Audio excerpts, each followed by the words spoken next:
สอบ1 2 3สวัสดีครับท่านผู้ฟังที่เคารพครับท่านผู้ฟังกำลังรับฟังรายการศึกษาพระพุทธศาสนาตามพระไตรปิฎกสอบ1 2 3มีแสดงให้ท่านผู้ฟัง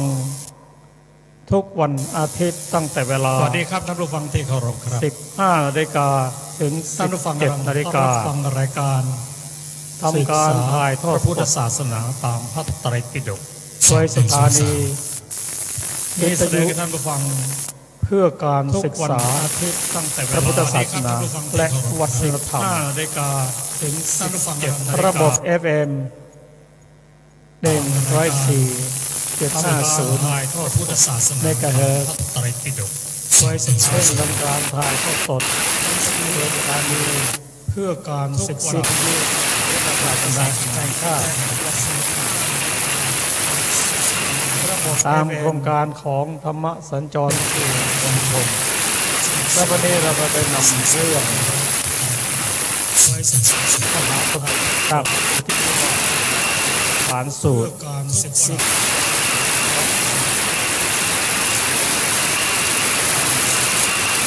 ตามนุปัสสนาครับเราก็จะเริ่มต้นด้วยเวทนานุปัสสนาตามด้วยจิตตานุปัสสนาเพื่อน้อมมาศึกษาและนำไปใช้ในชีวิตประจำวันให้ได้ก็การศึกษาพระพุทธศาสนาต้องเป็นไปตามลำดับเริ่มต้นด้วยศีลสมาธิปัญญาหรือจากพระไตรปิฎกก็เริ่มต้นด้วยพระวินัยพระสูตรและพระอภิธรรมครับก่อนที่เราจะเริ่มรายการก็ขอได้เชิญท่านผู้ฟังที่ร่วมรายการและผู้ฟังทางบ้านได้กล่าวบูชาพระรัตนตรัยพร้อมกันพร้อมได้เชิญนะครับ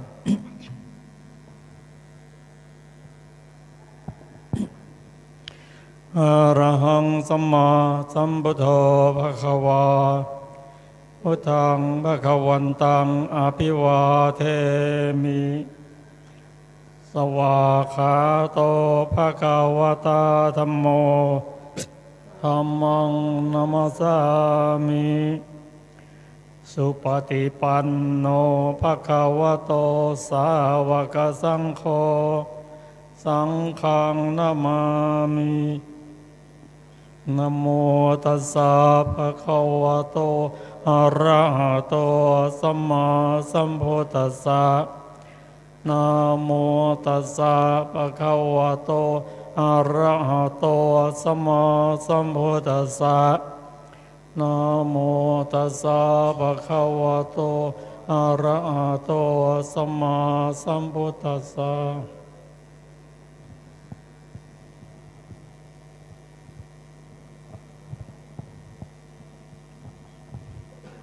ขอนอบน้อมแต่พระผู้มีพระภาคเจ้าพระองค์นั้นซึ่งเป็นผู้ไกลจากกิเลสตรัสรู้ชอบได้โดยพระองค์เองท่านผู้ฟังที่เคารพครับรายการศึกษาพระพุทธศาสนาตามพระไตรปิฎกซึ่งเราได้น้อมนำมาศึกษาทั้ง3 ปิฎกคือพระวินัยปิฎกพระสุตตันตปิฎกและพระอภิธรรมปิฎกหรือศีลสมาธิปัญญาซึ่งทำงานร่วมกันไม่สามารถจะแยกออกจากกันได้ที่ใดมีศีลที่นั่นย่อมมีปัญญามีสมาธิที่ไหนมีสมาธิที่นั่นย่อมมีปัญญาและมีศีลแต่โดยเฉพาะมรรคมีองค์8นั้นพร้อมด้วยอธิศีลอธิจิตและอธิปัญญาถ้าท่านผู้ฟังที่ติดตามรายการนี้ก็จะได้ศึกษาทั้ง3 ปิฎกซึ่ง3 ปิฎกนี้ มีอยู่ในพระสูตรเราศึกษาพระสูตรให้ดีแล้วเราจะเห็นว่าพระสูตรนั้นมีความไพเราะในเบื้องต้นท่ามกลางและที่สุดนั่นคือศีลสมาธิปัญญาเริ่มต้นด้วยปุถุชนมาไปถึงอริยบุคคลและอรหันต์บุคคลและนิพพานเป็นที่สุดพระอาทิตย์ก่อนๆเราได้นำคำสอนของพระพุทธเจ้า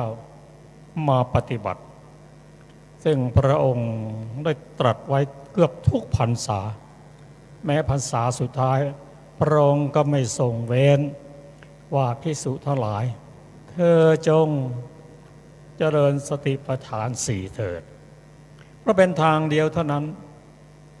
ที่ต้องให้เธอพ้นจากโลกพ้นจากวัฏฏะพ้นจากทุกข์ได้อย่างสนิทสมบูรณ์ที่สุด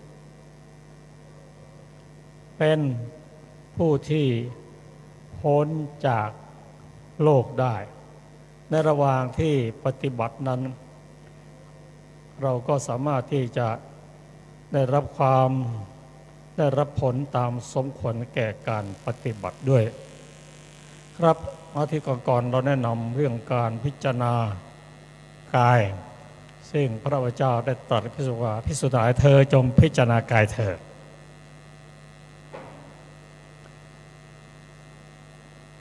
เพราะว่าเมื่อพิจารณากายแล้วเวทนาก็ดีจิตก็ดีธรรมก็ดีก็ย่อมจะผุดขึ้นแต่บางบุคคลนั้นท่านมีข้อปฏิบัติมีการศึกษาที่ได้ผ่านมาตามสมควรท่านก็ตรงไปพิจารณาเวทนานุปัสสนาจากพิจารณารูปก็มาพิจารณาธรรมหรือพิจารณาจิตหรือพิจารณาธรรมแต่อย่างไรก็ตามเราก็ศึกษาไปตามลำดับ ครับเราจะมาศึกษาเรื่องเวทนานุปัสสนาขอเชิญอาจารย์สุรภาได้นำพระสูตรในส่วนเวทนาบัพพะมาศึกษากันท่านผู้ฟังที่มีพระไตรปิฎกฉบับมมร.ก็กรุณานำเล่ม15เล่ม14ขอโทษนะหน้า210ประมาณนั้นมาศึกษากันขอเชิญอาจารย์สุรภาครับสวัสดีค่ะท่านผู้ฟังทุกท่านเวทนานุปัสสนาดูก่อนภิกษุทั้งหลายก็อย่างไรภิกษุย่อมพิจารณาเห็นเวทนาความเสวยอารมณ์ในเวทนาเนืองๆอยู่ดูก่อนภิกษุทั้งหลายภิกษุในธรรมวินัยนี้เมื่อเสวยสุขเวทนาก็รู้ชัดว่าบัดนี้เราเสวยสุขเวทนาเมื่อเสวยสุขเวทนาก็รู้ชัดว่าบัดนี้เราเสวยทุกขเวทนาเมื่อเสวยอทุกขมสุขเวทนาไม่ทุกข์ไม่สุขก็รู้ชัดว่าบัดนี้เราเสวยอทุกขมสุขเวทนาหรือเมื่อเสวยสุขเวทนามีอามิตรคือเจือกามคุณก็รู้ชัดว่าบัดนี้เราเสวยสุขเวทนามีอามิตร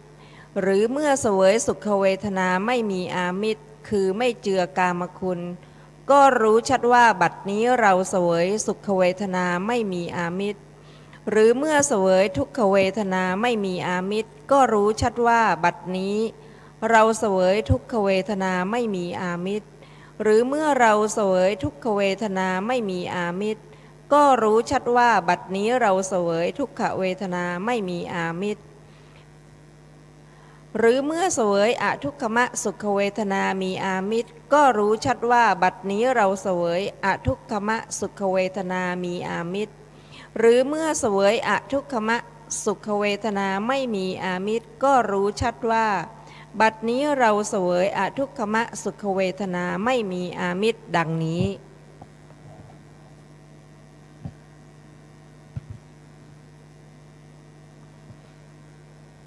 ภิกษุพิจารณาเห็นเวทนาในเวทนา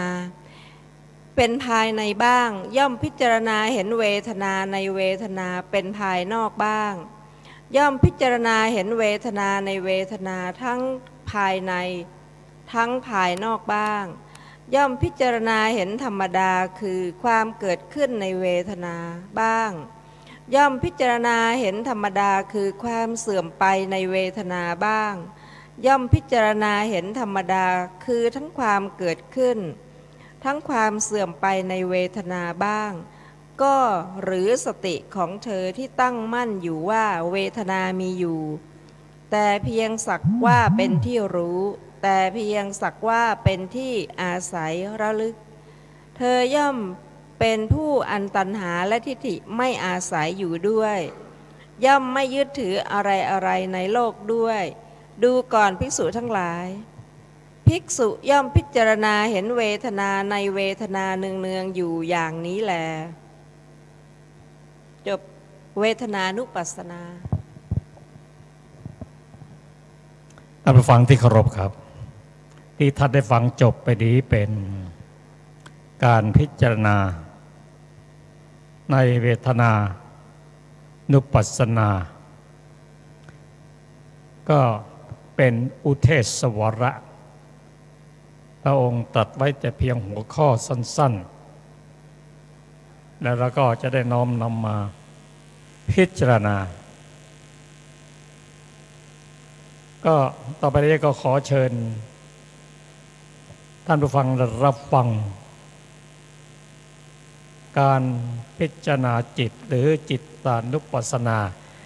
ท่านจะเห็นความแตกต่างกันระหว่างเวทนากับจิตตเวทนาเรียนเชิญอาจารย์กันดาครับผมสวัสดีค่ะต่อไปเป็นจิตตานุปัสสนาดูก่อนภิกษุทั้งหลายก็อย่างไรภิกษุย่อมพิจารณาเห็นจิตในจิตเนืองๆอยู่ดูก่อนภิกษุทั้งหลายภิกษุในธรรมวินัยนี้อันหนึ่งจิตมีราคะก็รู้ชัดว่าจิตมีราคะ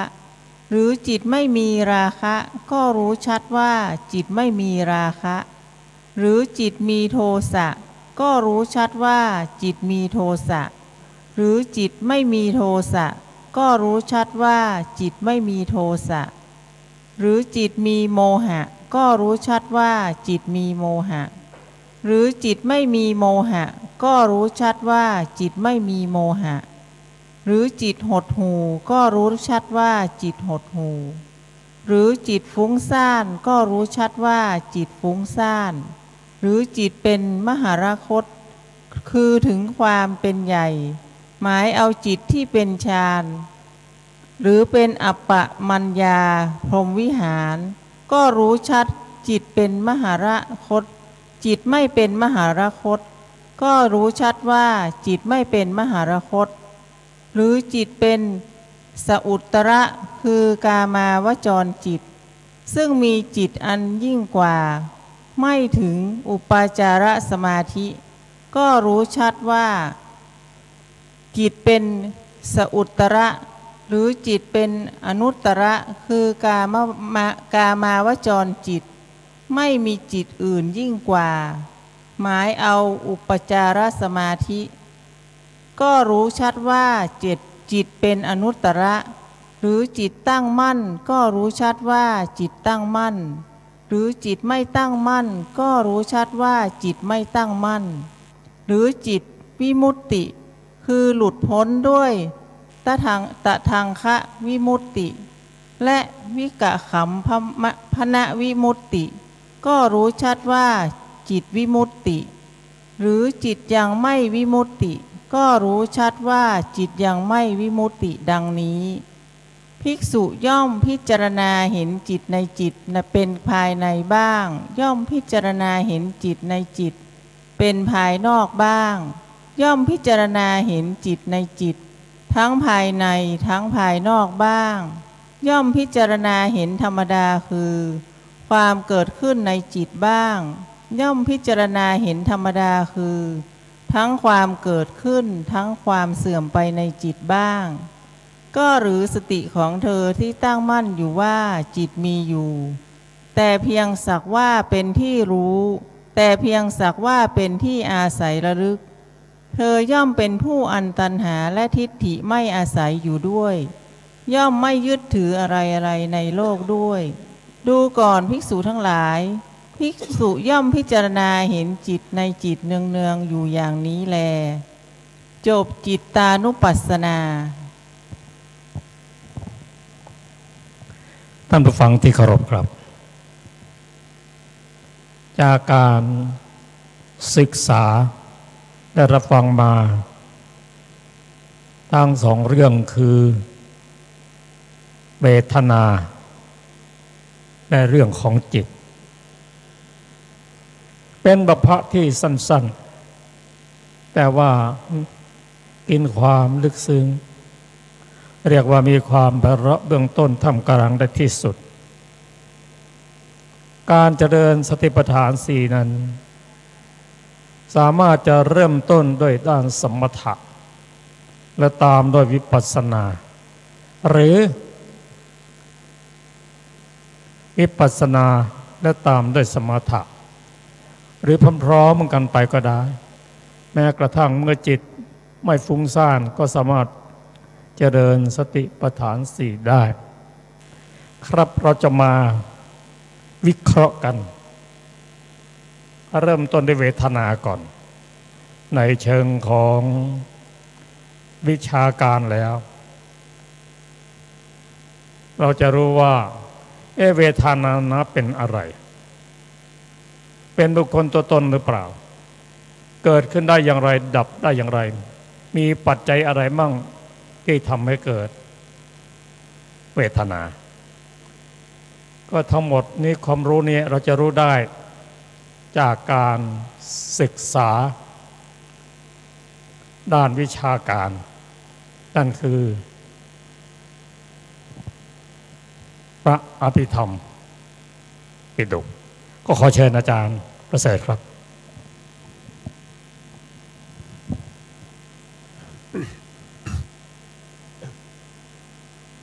ขอความนอบน้อมและความศรัทธาของข้าพเจ้าจงมีแด่พระรัตนตรัยและขอนมัสการกับพระเถรานุเถระที่รับฟังรายการนี้อยู่และขอสวัสดีท่านผู้ฟังที่เคารพทุกท่านที่ติดตามรายการของเราตลอดมานะครับก็วันนี้เราก็พูดถึงในเรื่องของสติปัฏฐาน4เพราะว่าเราก็พูดมาหลายครั้งแล้วนะว่าสติปัฏฐาน4มีตั้งแต่กายานุปัสสนาสติปัฏฐาน4มีกายานุปัสสนาสติปัฏฐานนะแล้วก็มีเวทนานุปัสสนาสติปัฏฐานแล้วก็มีจิตตานุปัสสนาสติปัฏฐานแล้วก็มีธรรมานุปัสสนาสติปัฏฐานตอนนี้ก็กำลังอยู่ในช่วงของการศึกษาในเรื่องของเวทนานุปัสสนาสติปัฏฐานนะครับตามที่เราได้ฟังอาจารย์เขาได้สาธยายมาเราก็จะเห็นได้ว่าเวทนานี้มันจะมีอยู่ด้วยกันในสติปัฏฐาน4มันก็จะมีอยู่9อย่างใช่ไหมครับอันที่1เนี่ยก็เป็นจะมีอยู่3ข้อนะอันที่1เนี่ยไม่พูดถึงเรื่องของอามิตรแล้วก็ไม่มีอามิตรนะครับพูดเฉพาะเวทนารวมๆไปนะครับก็คือมีสุขเวทนานะครับแล้วก็มีทุกขเวทนาแล้วก็มีอทุกขมสุขเวทนาก็คืออุเบกขานั่นเองนะครับก็คือธรรมที่ไม่เป็นสุขไม่เป็นทุกข์นะครับ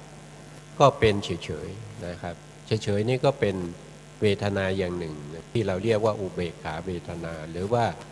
ทุกขมสุขเวทนานะครับอันนี้ก็เป็นเวทนาในหัวข้อที่1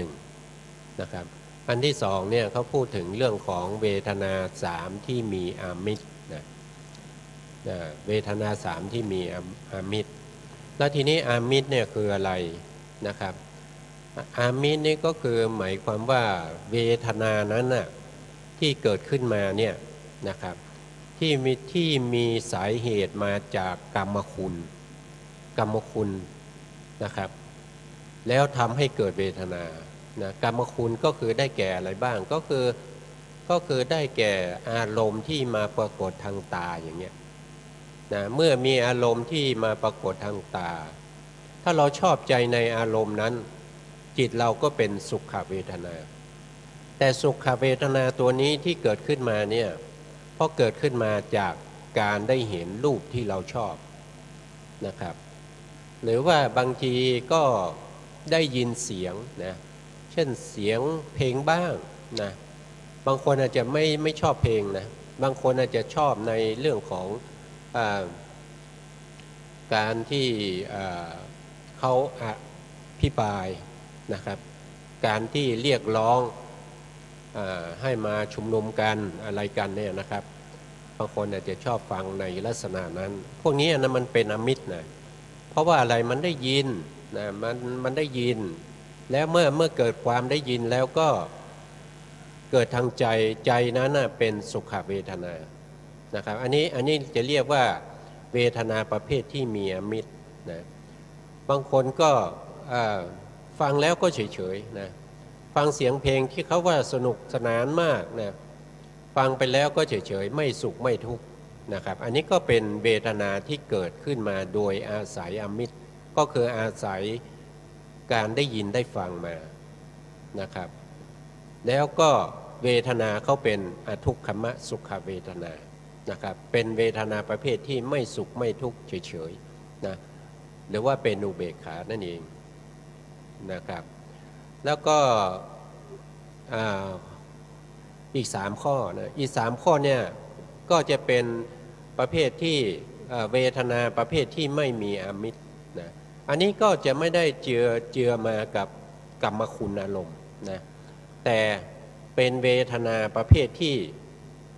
เกิดขึ้นมาทางใจโดยตรงนะครับเช่นผู้ที่เข้าเจริญสติปัฏฐานหรือว่าเจริญสมถะ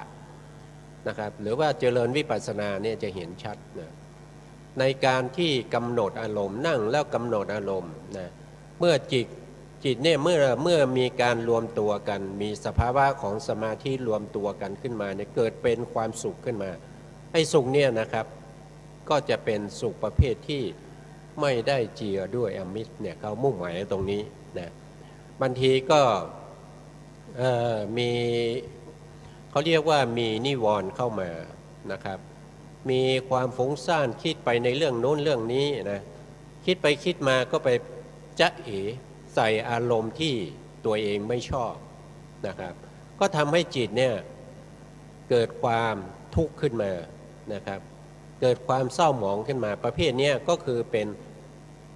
นประเภทที่เป็นทุกขเวทนาที่ไม่ได้อาศัยอมิตรนะต้องเป็นในขณะที่เรากำลังปฏิบัติเราไม่ได้เห็นนะเราไม่ได้เห็นด้วยตานะเราไม่ได้ยินด้วยเสียงในขณะนั้นเราก็ไม่ได้กินนะครับเราก็ไม่ได้รับประทานอาหารอยู่ไม่ได้กินผลไม้นะครับหรือว่าไม่ได้ทานกาแฟนะครับอันนี้พวกนี้นะครับแต่ถ้ามันเป็นอย่างนั้นก็เป็นประเภทที่มีอมิตรนะแต่ถ้ามาอยู่ในประเภทที่ว่ากำลังปฏิบัตินะกำลังทำสมาธิอยู่นะกำลังเจริญวิปัสสนาอยู่ประเภทนี้นะบางคนเนี่ยนะก็จะเป็นประเภทที่ไม่สุขไม่ทุกข์ครองจิตให้อยู่ในระดับที่รักษาจิตให้มันอยู่แบบวางเฉยนะวางเฉยนะวางเฉยในลักษณะนี้ก็เป็นประเภทที่ไม่มีอมิตรแต่เป็นอทุกขมสุขเวทนานะครับเพราะฉะนั้นเวทนาที่กล่าวมาทั้ง3อย่างเนี่ยนะครับมันจะมีอยู่ในชีวิตประจำวันของเรานะครับเราเนี่ยต้องเผชิญกับเวทนาพวกนี้นะไม่ว่าจะตอนไหนก็ตามนะนอกจากว่าในขณะนั้นเรานอนหลับนะจิตเนี่ยลงสู่ภวังค์นะจริงๆแล้วเนี่ยไอ้จิตที่เป็นภวังคจิตเนี่ยก็มีเวทนานะครับก็มีเวทนาขึ้นอยู่กับว่าใครที่ได้ปฏิสนธินะได้ปฏิสนธิก็คือการที่มาเกิดในภพปัจจุบันเนี่ยเป็นครั้งแรกจิตที่เกิดครั้งแรกเนี่ยเราเรียกว่าปฏิสนธิจิตนะครับ ปฏิสนธิจิตเนี่ยจะเป็นประเภทไหนนะจะเป็นประเภทที่มีสุขเวทนานะครับหรือว่าจะเป็นอุเบกขาเวทนานะครับจิตที่นำเกิดเนี่ยจะมีอยู่แค่สองเวทนานะครับนะที่เป็นปฏิสนธิเนี่ยมีแค่สองเวทนาก็คือสุขเวทนากับอุเบกขาเวทนานะครับแล้วก็ขึ้นอยู่กับว่าเป็นจิตที่เป็นอกุศลหรือเปล่านะที่ส่งผลมาหรือว่าจิตที่เป็นกุศลใช่ไหมที่ส่งผลมาหรือว่าจิตที่เป็นประเภทที่เป็นฌานใช่ไหมนะเป็นอัปปนาฌานใช่ไหมที่ส่งผลมานะครับก็จะได้เวทนาตามนั้นนะแต่ในประวัติการหลังจากเกิดมาแล้วเนี่ยเราต้องเผชิญกับความรู้สึกต่างๆนะครับไม่ว่าจะเป็นความสุขนะไม่ว่าจะเป็นความทุกข์ไม่ว่าจะเป็นความเฉยๆนะครับก็เราก็คิดดูว่านะความสุขนะความทุกข์นะแล้วก็ความเฉยๆนะมันเกิดมาได้อย่างไรนะมันเกิดมาได้อย่างไรว่าโดยทั่วไปเนี่ยทุกคนก็จะเห็นได้ว่าเมื่อเราไปประสบกับอารมณ์ที่เราชอบใจนะครับเราจะเกิดเป็นสุขเวทนานะครับถ้าเราไปประสบกับอารมณ์ที่ไม่เป็นสุขเนี่ยเป็นอารมณ์ที่เราไม่ชอบเนี่ยมันก็จะเป็นทุกขเวทนานะครับหรือว่าบางคนนะครับอารมณ์จะดีมากแค่ไหนเขาก็เฉยๆนะหรือว่าอารมณ์ที่จะไม่ดีขนาดไหนเขาก็เฉยๆนะครับโดยเฉพาะประเภทที่เป็นจิตที่ได้มาในขณะปฏิสนธิการที่เป็นอุเบกขาเวทนานะครับส่วนพวกนี้เนี่ยนะครับเขาจะเป็นบุคคลที่พูดง่ายๆก็คือเขาไม่ค่อยยิ้มแต่เขาไม่ได้หมายความว่าเขาโกรธนะแต่เขาจะมีเวทนาประเภทที่เป็นอุเบกขาเวทนานะครับเพราะฉะนั้นในชีวิตของเราเนี่ยมันต้องเจอลักษณะนี้อยู่แล้วนะแต่ถ้าเราว่าโดยวิชาการเนี่ยเราศึกษาในเรื่องของปฏิจจสมุปบาทก็ตามในเรื่องของปัฏฐานก็ตามนะใน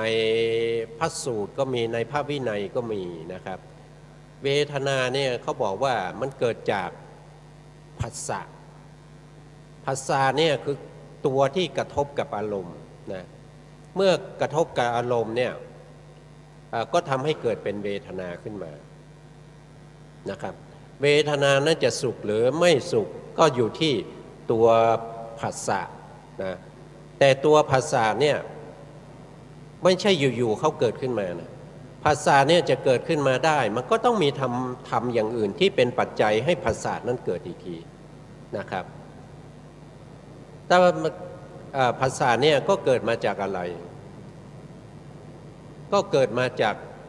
อายตนะอายตนะทั้งภายในและภายนอกที่กระทบกันกระทบกันเมื่อเกิดการกระทบกันแล้วใจของเราเนี่ยมันไปปรุงแต่งให้เป็นสุขเป็นทุกข์จริงๆแล้วสิ่งนี้มันเป็นไปโดยธรรมชาติมันไม่ได้เป็นตัวตนมันไม่ได้เป็นบุคคลเลยนะครับนะมันมีที่ไหนที่มันภาษาเนี่ยมันอยู่ตรงไหนภาษาคือการกระทบเนี่ยนะเวทนาพวกนี้มันไม่ใช่ตัวไม่ใช่ตนนะแต่ทำไมเราถึงไปยึดมั่นไปยึดถือนะครับว่าสิ่งนี้เป็นความสุขสิ่งนี้เป็นความทุกข์ก็เพราะว่ากิเลสที่มันอยู่ในใจของเรานะครับกิเลสที่มันอยู่ในใจของเราเนี่ยที่มันไปปรุงแต่งให้เราต้องเป็นสุขเป็นทุกข์เนี่ยนะครับแต่ถ้าเราละกิเลสนี้ได้นะกิเลสเนี่ยมันมีถึง10อย่างนะครับ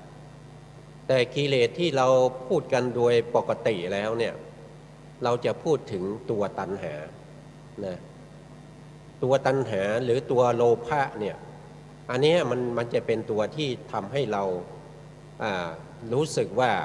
ถ้าเราได้สิ่งที่เราชอบก็เกิดความยินดี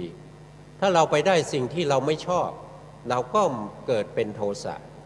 ปรารถนาสิ่งใดแล้วไม่ได้สิ่งนั้นก็เป็นโทสะนะครับก็มาจากไหนก็มาจากความชอบนั่นเองเพราะตัวไปชอบอย่างอื่นพอได้มาแล้วไม่เป็นไปตามที่ตัวชอบก็เป็นโทสะเนี่ยมันก็เป็นลักษณะอย่างนี้แต่สภาวะธรรมพวกนี้นะมันเป็นโดยธรรมชาติมันเป็นของมันนะครับมันไม่ใช่เรานะมันไม่ใช่ตัวตนมันไม่ใช่บุคคลนะมันมีแต่การหมุนเวียนเปลี่ยนไปของสภาวะธรรมทั้งหลายนะครับทั้งเวทนานะทั้งภาษะทั้งสลายตนะทั้งรูปนามนะครับทั้งวิญญาณนะทั้งสังขารและอวิชชานะครับมันก็หมุนเวียนเปลี่ยนกันไปนะมันมีทั้งเหตุทั้งผลนะสภาวะธรรมทั้งหมดเนี่ยมันมีเหตุนะมันมีเหตุทำให้เกิดนะแล้วก็ผลก็ยังไปเป็นเหตุให้อย่างอื่นเกิดอีกนะในปฏิจจสมุปบาทเนี่ยเราจะเห็นได้ว่าตัวที่เป็นเหตุนะมันจะมีอยู่11องค์ตัวที่เป็นผลก็มี11องค์นะครับบางอย่างเนี่ยเป็นได้ทั้งเหตุเป็นได้ทั้งผลแต่บางอย่างเนี่ยเป็นเฉพาะเหตุอย่างเดียวนะครับบางอย่างก็เป็นเฉพาะผลอย่างเดียวนะครับอย่างเช่นปฏิจจสมุปบาทเนี่ยเป็นเหตุอย่างเดียวได้แก่อะไรก็ได้แก่อวิชชานะครับอวิชชาเนี่ยเป็นปัจจัยทำให้เกิดสังขารใช่ไหมครับคืออวิชชาเนี่ยคือความไม่รู้เมื่อมีความไม่รู้เราก็ทำกรรมที่เราทำเนี่ยเราเรียกว่าสังขารนะครับไม่มีใครที่จะมีชีวิตอยู่แล้วนะเมื่อตื่นขึ้นมาเนี่ยไม่ได้ทำกรรมไม่มีนะครับแม้กระทั่งบุคคลที่เขาเรียกว่าเป็นอัมพฤกษ์นะครับนอนอยู่บนเตียงนะไม่ต้องทำอะไรอันนี้ถ้ามันตื่นขึ้นมานะครับจิตไม่ได้ลงสู่ภวังค์นะครับมันก็จะเป็นทั้งโทสะก็ได้เป็นโลภะก็ได้แล้วก็เป็นโมหะก็ได้นะครับถ้ามีอารมณ์มากระทบนะถ้าไม่มีใครนอนอยู่เฉยๆเนี่ยส่วนใหญ่แล้วก็จะเป็นโมหะนะเป็นโมหะนะครับโมหะเนี่ยมีเวทนาที่เป็นอุเบกขาเวทนาหรืออทุกขมสุขเวทนาไม่เป็นทุกข์ไม่เป็นสุขเป็นเฉยๆนะครับอันนี้มันเป็นเวทนานะครับแต่อย่างเมื่อเรารู้ว่ามันมีเหตุและปัจจัยอย่างนี้นะเราจะทำยังไงให้มันไม่เป็นทุกข์ไม่เป็นสุขนะครับให้มันเข้าถึงความเป็นหลุดพ้นเขาเรียกว่าเข้าถึงมรรคผลนิพพานเนี่ยเราทำยังไงนะครับเราก็ต้องมาเจริญสติปัฏฐานต้องรู้เท่าทันนะครับรู้เท่าทันพวกนี้แหละรู้เท่าทันในเรื่องของเวทนาที่มันจะทำให้เราเกิดความยินดีชอบใจหรือไม่ยินดีไม่ชอบใจหรือว่าเป็นความเฉยๆพวกนี้เราต้องทำให้มันรู้สึกว่าสิ่งพวกนี้มันเป็นแต่สภาวะธรรมมันมีกันทุกคนนะครับนะมันมีกันทุกคนมันเกิดขึ้นแล้วมันก็ดับไปมันเกิดขึ้นแล้วมันก็ดับไปมันไม่ใช่ตัวเรานะครับเราก็ไม่ต้องเอาชีวิตนะที่เราเป็นอยู่ทุกวันเนี่ยไปผูกอยู่กับไอ้เวทนาที่มันเป็นสุขหรือว่าไปผูกอยู่กับเวทนาที่เป็นทุกข์นะครับหรือว่าไปผูกอยู่กับเวทนาที่เฉยๆนะครับเราจะรู้เท่าทันมันได้นะครับเมื่อเราปฏิบัติสติปัฏฐานสี่นะโดยกำหนดสภาวะธรรมให้เห็นตามความเป็นจริงนะครับของอารมณ์ทั้งหลายนะครับไม่ว่าจะเป็นอารมณ์ทางตาทางหูทางจมูกทางลิ้นทางกายแล้วก็ทางใจที่มันเกิดขึ้นเนี่ยมันเป็นแต่เพียงอารมณ์เท่านั้นมันไม่ได้เป็นสุขเป็นทุกข์มันไม่ได้เป็นเฉยๆนะครับมันเกิดขึ้นมามันเป็นสภาวะธรรมธรรมดานะครับอย่างที่เราเห็นเนี่ยเราเห็นอะไรเราเห็นสีนะครับที่เราเห็นสีเนี่ยถามว่าสีที่เราเห็นตัวนั้นน่ะมันเป็นอกุศลใช่ไหมมันเป็นโทสะใช่ไหมมันเป็นโลภะใช่ไหมหรือว่ามันเป็นโมหะ มันไม่ได้เป็นอะไรเลยนะมันเป็นอภิยกตธรรมธรรมดามันไม่ได้เป็นอกุศลนะมันไม่ได้เป็นอกุศลมันไม่ได้เป็นกุศลมันเป็นอภิยกตะนะครับที่เราเห็นนะแต่เราไปยึดมั่นไปยึดถือสิ่งที่เราเห็นว่าสิ่งนั้นน่ะเป็นสิ่งที่เราชอบเป็นสิ่งที่เราไม่ชอบนะครับทำไมเราถึงต้องมาได้อย่างนี้นะครับนะก็เพราะว่าเราทำกรรมเอาไว้อย่างนี้นะเราทำปัจจัยไว้อย่างนี้เราถึงได้อย่างนี้เราก็ต้องภูมิใจนะว่าเรามีความสามารถหรือว่าเรามีกำลังใจนะครับที่เราต้องคิดว่าอันนี้มันเป็นผลปล่อยได้ที่เราได้ด้วยการกระทำของเราเรามีความสามารถมีกำลังสติปัญญาเท่านี้เราถึงได้มาแค่นี้นะครับต่อไปเราได้ศึกษาธรรมะแล้วนะต่อไปเราต้องทำเหตุให้มันดีกว่านี้นะแล้วเราจะได้ผลที่มันดีกว่านี้ในอนาคตต่อไปนะครับไม่ใช่ว่าทำไปเรื่อยๆนะอยู่ไปเรื่อยๆนะมันก็จะได้เรื่อยๆนั่นแหละครับไม่มีวันสิ้นสุดนะไม่มีวันที่จะหลุดพ้นไปจากวงจรของวัฏฏะสงสารได้นะครับถ้าเราจะไม่ต้องมาเวียนว่ายตายเกิดอีกต่อไปเนี่ยเราต้องปฏิบัติสติปัฏฐานสี่นะมันเริ่มต้นที่สติปัฏฐานสี่นะครับมาดูในกายนะกายเรื่องของอิริยาบถนะเรื่องของอิริยาบถเนี่ยที่มันเป็นไปแต่ละวันเนี่ยในชีวิตของเราเนี่ยเราเห็นความจริงไหมที่อิริยาบถที่มันเคลื่อนไหวนะเราเห็นไหมว่ามันเป็นแต่สักแต่ว่าเป็นสภาวะของปัทวีนะของน้ำอาโปนะของไฟเตโชของวายโยนะครับคือลมนะมันเป็นอย่างนั้นไหม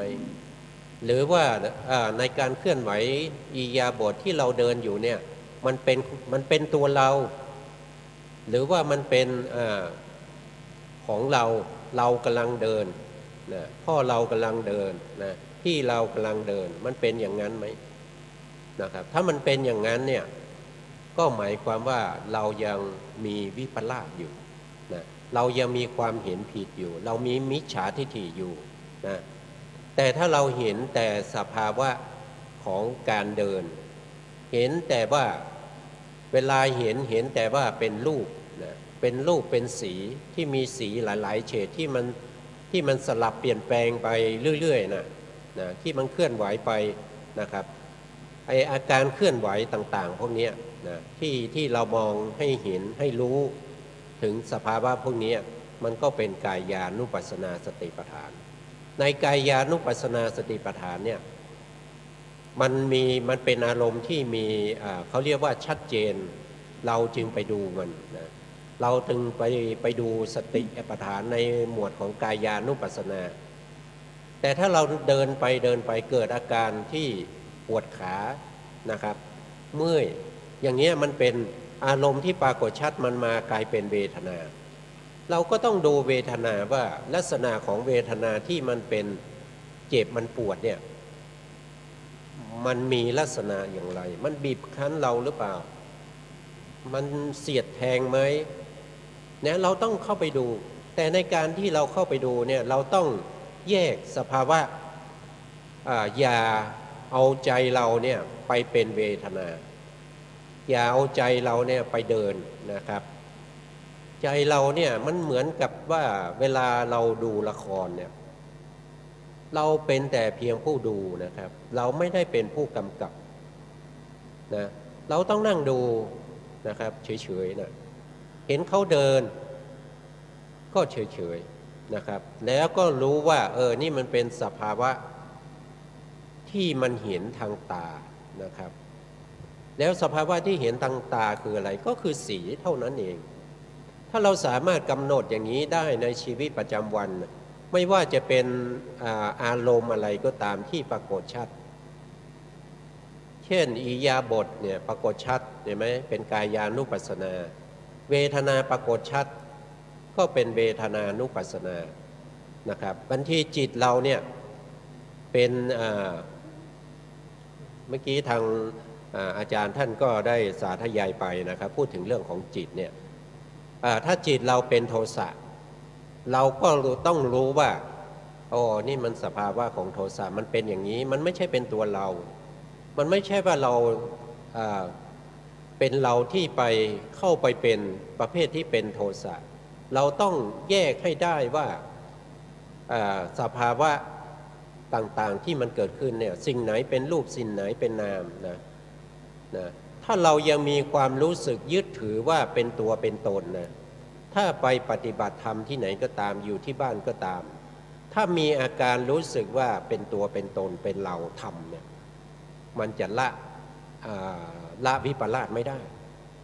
เราต้องทำให้ความรู้สึกของเราเนี่ยให้มันรู้สึกได้ว่า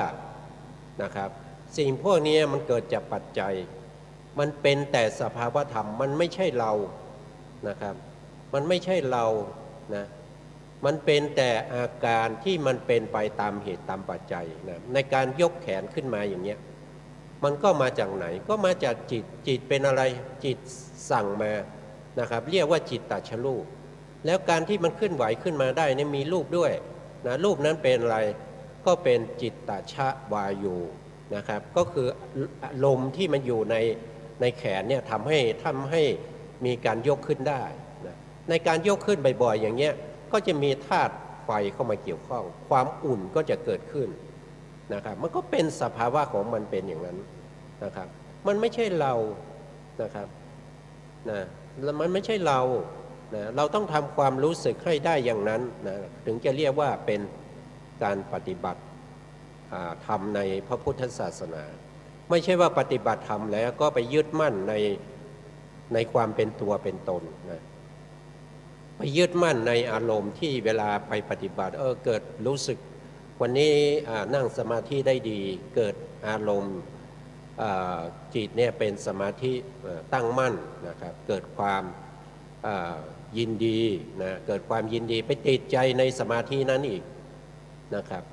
ถ้าอย่างนี้ก็เป็นอกุศลเป็นนิวรณ์เป็นประเภทที่เขาเรียกว่าเป็นอุปกิเลสนะเมื่อมีกิเลสขึ้นมาวิปัสสนาก็จบเลยนะครับวิปัสสนาเดินต่อไม่ได้นะครับวิปัสสนาก็จบทันทีนะครับสมาธิก็จบทันทีถ้ามีนิวรณ์เข้ามาเกิดความฟุ้งซ่านขึ้นมานะครับสมาธิจบเลยเพราะว่ามันเป็นอะไรเป็นปฏิปักษ์ต่อกันมันเป็นศัตรูกันเลยนะครับนะมันไม่ได้เป็นการมาส่งเสริมสนับสนุนนะศีลที่คุณรักษามาดีแล้วแต่คุณมานั่งแล้วเกิดสมมติว่าเกิดความฟุ้งซ่านขึ้นมาอย่างเงี้ยมันหมดเลยนะครับต้องรักษาใจของคุณเนี่ยให้ได้นะให้ได้ว่าสิ่งที่กำลังทำอยู่เนี่ยมันเป็นแต่สภาวะนะมันเป็นแต่สิ่งที่มันเป็นเหตุเป็นปัจจัยประกอบกันจึงมานั่งอยู่ตรงนี้นะแล้วก็กำหนดลมหายใจอานาปานสตินะก็ต้องให้รู้ลมหายใจนะต้องรู้ลมหายใจนะครับไม่ใช่ไปรู้ที่การกระทบนะถ้าการกระทบเนี่ยมันไม่ใช่อานาปานสติถ้าไปรู้การกระทบมันเป็นกายไปนะครับกายานุปัสสนาที่มีลมมากระทบกับปลายจมูกนะมันรู้ได้ทางกายนะครับก็เป็นประเภทที่จะเป็นกายาไปนะครับต้องรู้ตัวลมที่มันเข้ามันออกในโพรงจมูกนะครับต้องรู้อย่างนั้นแล้วก็จะต้องทำติดต่อกันนะครับไม่ใช่ว่ากำหนดได้5นาทีก็หยุดหรือ10นาทีก็หยุดนะมันต้องทำต่อเนื่องกันไปเรื่อยๆโดยไม่หยุดไม่พักนะครับแล้วบางคนอาจจะถามว่าพระพุทธองค์ทรงแนะนำให้เราเนี่ยปฏิบัติทางสายกลางแล้วทำไมมาพูดว่าไม่หยุดไม่พัก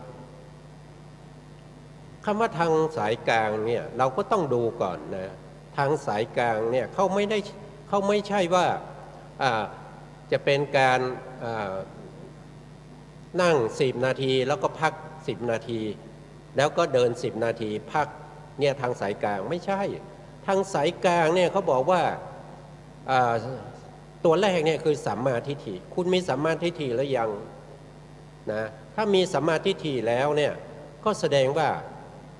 ทางสายกลางข้อที่1เนี่ยคุณได้ละสัมมาทิฏฐิสัมมาทิฏฐิคืออะไรสัมมาทิฏฐิก็มีด้วยกันหลายข้อนะครับอันที่1เนี่ยก็คือเขาเรียกว่ากัมมสกตาสัมมาทิฏฐิต้องเชื่อในเรื่องของกรรมและผลของกรรมนะครับนะต้องเชื่อว่ามีการเวียนว่ายตายเกิดนะแล้วก็จะต้องมีจะต้องเข้าใจในเรื่องของอริยสัจสี่เขาเรียกว่าจตุกะสัมมาทิฏฐินะอันนี้ต้องรู้นะครับอันนี้เป็นเรื่องของทุกข์เรื่องของเหตุให้เกิดทุกข์เรื่องของการดับทุกข์แล้วก็เรื่องทางที่เป็นเหตุให้การดับทุกข์พวกนี้ต้องเข้าใจนะครับต้องมีสัมมาทิฏฐิถ้ามีสัมมาทิฏฐิก็คือทางสายกลางแล้วทางสายกลางเนี่ยถามว่าเรามีสัมมาทิฏฐิแล้วเนี่ยเราจะเปลี่ยนได้ไหมถ้าเปลี่ยนก็ไม่ใช่สัมมาทิฏฐิใช่ไหมสัมมาทิฏฐินี้ต้องมีตลอดนะครับไม่ว่าตื่นมาจนถึงไปได้หลับไปนอนเนี่ยสัมมาทิฏฐิต้องมีตลอดนะถามว่าต้องมีตลอดทั้งวันตั้งแต่ตื่นจนถึงหลับเนี่ยไม่เป็นการทรมานเหรอจะเรียกสัมมาทิฏฐิได้ยังไงแต่พระพุทธองค์บอกนะพระพุทธองค์ตรัสไว้สัมมาทิฏฐิเนี่ยก็คือเรื่องของเชื่อในการตรัสรู้ของพระสัมมาสัมพุทธเจ้าเชื่อในเรื่องของการปฏิบัติในสิกขาทั้งหลายเชื่อในเรื่องของพระธรรมนี้ปฏิบัติแล้วให้ผลได้จริงนะแล้วก็เชื่อว่าผู้ที่ปฏิบัติแล้วในทางนี้นะตรัสรู้ตามพระสัมมาสัมพุทธเจ้านั้นมีจริงนะครับพวกนี้ต้องเชื่อแล้วก็ต้องเชื่ออยู่ในใจหนักแน่นนะไม่ใช่ว่าตอนมาฟังแล้วก็เชื่อแต่ออกจากห้องไปแล้วก็ยังสงสัยอยู่นะยังสงสัยอยู่เชื่อเลยไม่ใช่มั่งอะไรพวกนี้นะอย่างนี้ไม่ใช่สัมมาทิฏฐิแล้วนะอันที่สองก็คือสัมมาสังกัปปะนะก็คือการตึกไปในเรื่องอะไรก็ตึกไปในเรื่อง3อย่างนะตึกในเรื่องของเนกขัมมะนะครับเรื่องของการออกจากกามนะตึกในเรื่องของพยาบาทนะก็คือไม่มีพยาบาทนะแล้วก็ตึกไปในเรื่องของอวิหิงสานะครับคิดในการไม่เบียดเบียนนะครับอันนี้ก็เป็นสัมมาทิฏฐิ2ข้อนี้เขาเรียกว่าเป็นประเภทที่เป็นปัญญานะครับต้องมาก่อนนะต่อไปก็จะเป็นศีลใช่ไหมครับศีลก็จะมีสัมมาวาจาสัมมาวาจานี่เรารู้อยู่แล้วว่าพระพุทธองค์ทรงห้ามไม่ให้พูดอะไรนะครับแล้วก็ให้พูดประเภทไหนก็คือสัจจะใช่ไหมครับพูดในความเป็นจริงนะครับเว้นจากความเป็นเท็จนะครับพูดในเรื่องของสาระไม่ใช่พูดในเรื่องของเพ้อเจ้อนะครับพูดในเรื่องของการส่งเสริมสามัคคีนะครับไม่ใช่ไปสอดเสียดนะครับแล้วก็ไม่ให้ไปพูดในเรื่องของความหยาบคายทั้งหลายนะครับให้พูดวาจาที่มีความอ่อมน้อมนะพูดจาไพเราะนะพวกนี้นะครับเกี่ยวกับเรื่องของสัมมาวาจานะครับจากสัมมาวาจาแล้วก็เป็นสัมมากัมมันตะนะพวกนี้เป็นทางสายกลางนะครับอยากเข้าใจว่าทางสายกลางนี่ก็คือการนั่งชั่วโมงหนึ่งแล้วไปพักชั่วโมงหนึ่งไม่ใช่นะแต่ถ้าคุณนั่งสมาธิเนี่ยในจิตคุณเนี่ยกำลังมีสมาธิเนี่ยครบชั่วโมงแล้วกำลังเริ่มมีสมาธิคุณนั่งต่อไปเลยนะครับนั่งต่อไปเลยไม่ใช่ว่าครบชั่วโมงแล้วเดี๋ยวจะเป็นไม่ใช่ทางสายกลางแล้วต้องไปพักก่อน1 ชั่วโมงนี่ไม่ใช่นะไม่ถูกนะครับทางสายกลางต้องยึดไว้มีอยู่8ข้อนะครับที่ผมว่ามาเนี่ยนะเรื่องของการทำการงานประเภทนี้นะก็ต้องเป็นการงานที่ไม่เป็นภัยเป็นพิษต่อบุคคลอื่นนะ จะต้องเป็นการงานประเภทที่ทำแล้วนะเราไม่เดือดร้อนใจนะคนอื่นก็ไม่เดือดร้อนใจแล้วก็ผลที่จะได้ก็จะต้องเป็นความสุขด้วยนะครับแล้วก็สัมมาอาชีพนะสัมมาอาชีพก็คือเว้นจากอาชีพที่ไม่ดีนะครับเช่นการฆ่าสัตว์อย่างเงี้ยนะการฆ่าสัตว์นะการค้ามนุษย์นะครับการค้ายาพิษนะการค้าประเภทที่เกี่ยวกับสิ่งเสพติดนะพวกสุราเมลัยทั้งหลายนะแล้วก็เว้นจากในเรื่องของการค้าอาวุธสงครามนะครับพวกนี้เป็นมิจฉาอาชีพนะครับแล้วในขณะที่เราประกอบอาชีพพวกนี้อยู่นะสัมมาอาชีพอยู่นะถ้าเราเว้นจากการพูดประเภทที่ไม่เป็นความจริงประเภทที่พูดเท็จนะครับเขามาซื้อเขาต่อรองราคานะครับท่านก็บอกว่าซื้อมา10 บาทเนี่ยเขาต่อราคานะครับเราซื้อมา10 บาทเรามาขาย15เขาต่อ13คุณก็บอกว่าโอ้ยผมซื้อมาก็14แล้วนะอย่างเงี้ยมันเป็นเท็จนะครับอย่างนี้ต้องเว้นนะต้องมีคำพูดอย่างอื่นนะครับที่ไม่ทำให้เราเสียสัจจะนะครับไม่เสียในเรื่องของการพูดจาแล้วก็ไม่เสียในเรื่องของการประกอบอาชีพด้วยนะครับบางทีประกอบอาชีพนี้ก็พูดตัวเองรู้อยู่แล้วว่าอันเนี้ย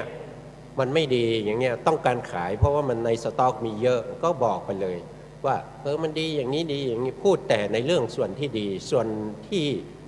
จะเสียเนี่ยไม่พูดปิดไว้เลยนะให้เขาซื้อไปนะครับเข้าไปใช้แล้วมีปัญหานะครับมันก็ไม่ดีนะครับอันนี้ก็เรื่องของศีลนะมีสัมมาวาจาสัมมากัมมันตะคือการประกอบการงานต่างๆนะที่ทำในปัจจุบันนะครับแล้วก็สัมมาอาชีพก็เรื่องของการเลี้ยงชีพนะแล้วก็มีสัมมาวายามะนะหรือวายาโมเนี่ยก็คือเรื่องของความเพียรนะความเพียรเนี่ยเพียรอะไรนะ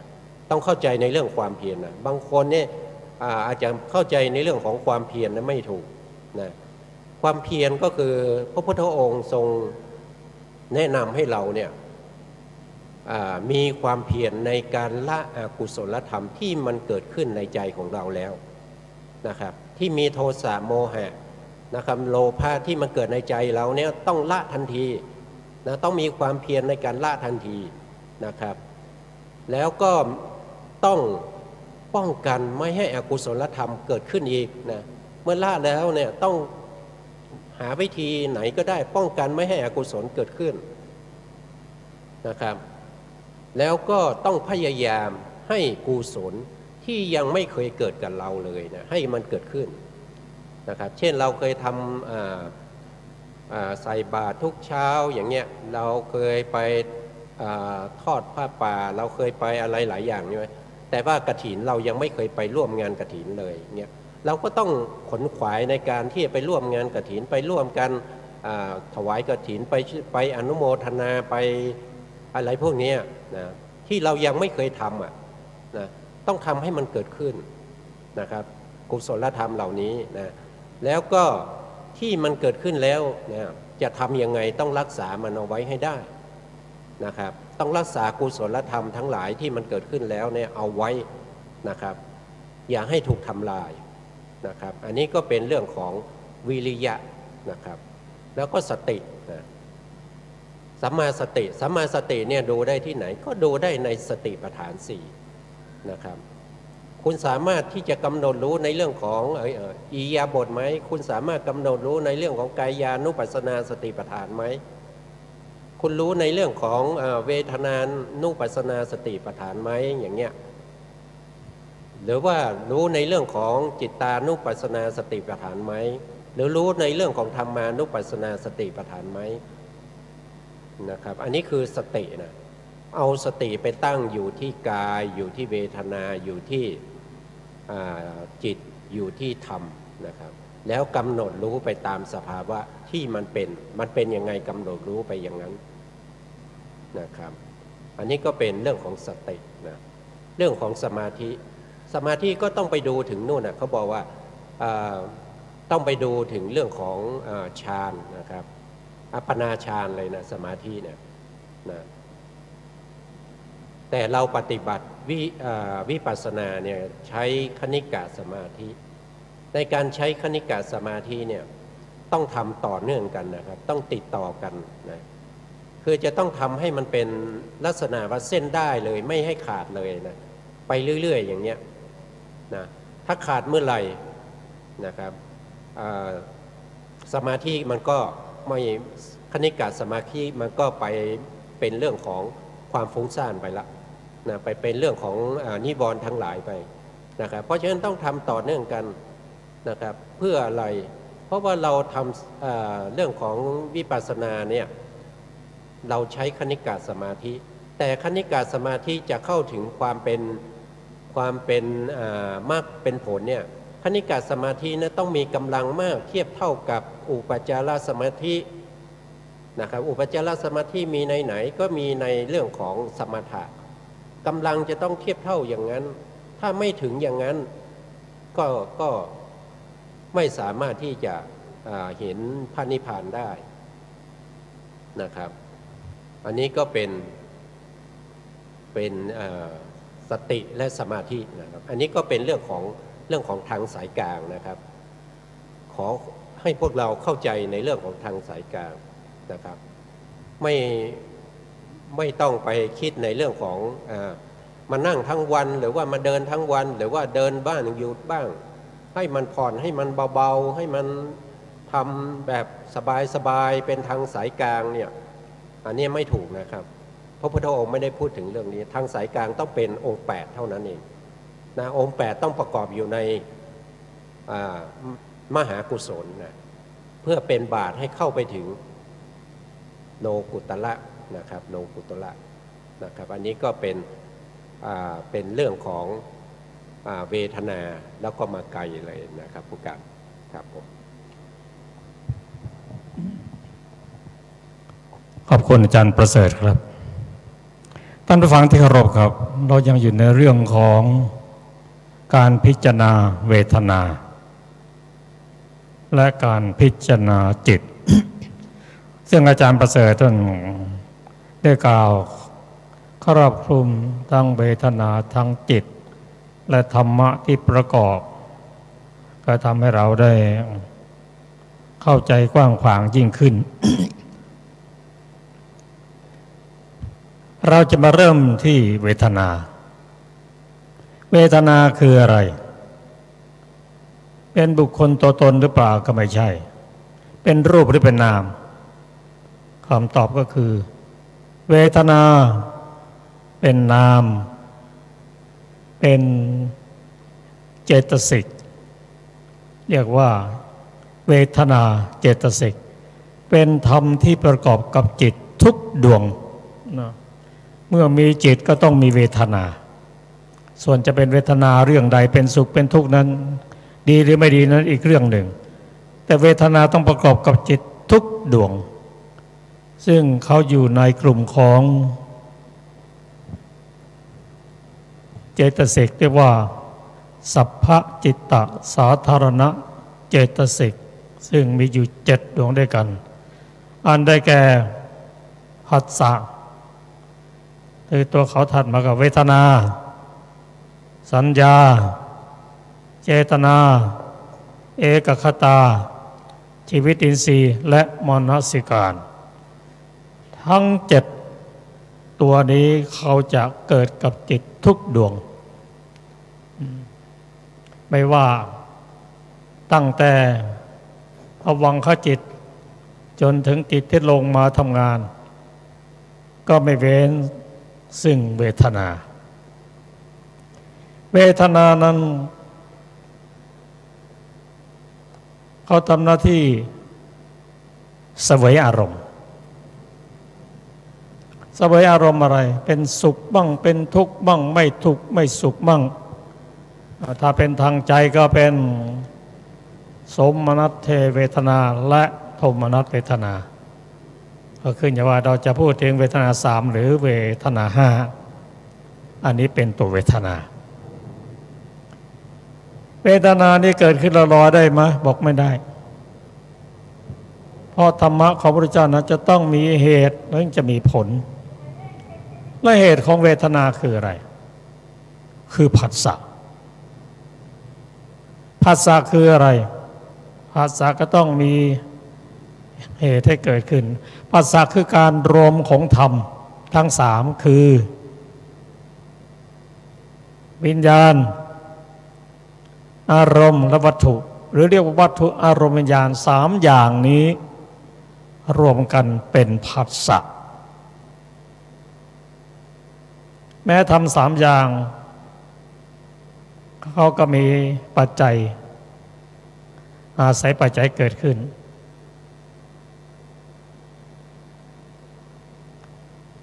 ตัวเวทนานี้เป็นธรรมะที่พระองค์แยกออกเป็นหนึ่งในขันธ์ห้าขันธ์ห้าประกอบได้อะไรมั่งได้แก่รูปขันธ์เวทนาขันธ์สัญญาขันธ์สังขารขันธ์และวิญญาณขันธ์บางทีจะเรียกว่ารูปและนามขันธ์สามกับวิญญาณขันธ์ก็รวมกันเป็นขันธ์ห้านั่นแหละขันธ์ห้าย่อเล็กที่สุดก็คือได้แก่รูปกับนาม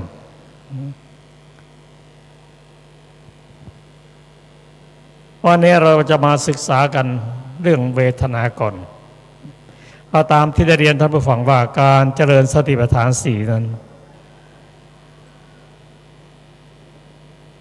ก็ทำได้ในการใช้สมถะนำวิปัสสนาตามหรือวิปัสสนานำตามด้วยสมถะหรือคละเคล้ากันไปหรือแม้แต่เมื่อจิตไม่ฟุ้งซ่านก็สามารถเจริญสติปัฏฐานได้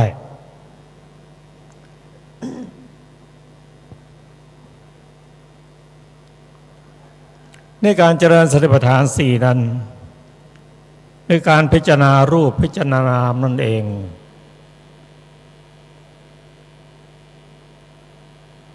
การพิจารณานั้นเราใช้อะไรพิจารณาใช้ปัญญาปัญญาจะเกิดขึ้นก็ต้องอาศัยสมาธิหรือสมาธิเป็นเหตุใกล้ของปัญญาเพราะฉะนั้นการเจริญสมถะพร้อมด้วยสติจึงเป็นพื้นฐานของการเจริญวิปัสสนาแล้วเราจะรู้ยังไงว่าอันนี้เป็นสมถะอันนี้เป็นวิปัสสนาเรารู้ได้อย่างไรรู้ได้จากการพิจารณาอารมณ์ถ้าอารมณ์ยังเป็นบัญญัติคือยังมีเรามีเขามีท่านมีผู้หญิงมีผู้ชายอันนี้เป็นบัญญัติเป็นอารมณ์ของสมถะแต่ถ้าอารมณ์เป็นปรมัตถะเป็นอารมณ์ที่ถึงแก่นแท้ไม่มีบัญญัติปนเช่นจิตเจตสิกรูปนิพพานไม่ได้มีชื่อเลยนายนั้นนายนี้ผู้หญิงผู้ชายไม่มีเลยอันนี้เป็นปรมัตถธรรมเป็นนามแล้วเราจะทำยังไงให้รู้จักรูปให้รู้จักนามโดยอาศัยการแยกแยะอารมณ์นอกจากนั้นการเจริญด้านสมถะนั้นอารมณ์นอกจะเป็นบัญญัติแล้ว อารมณ์นั้นที่จะเกื้อกูลต่อสมถะนั้นต้องเป็นอารมณ์ที่นิ่งไม่มีเสียงรบกวน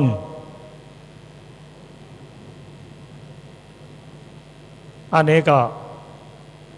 เป็นอารมณ์ที่แยกแยะออกไปทางด้านสมถะส่วนอารมณ์ของวิปัสสนานั้นเคลื่อนไหวก็ได้ไม่มีปัญหาพิจารณาได้หมดรูปเสียงกลิ่นรสโผฏฐัพพะที่เคลื่อนไหวพิจารณาได้หมด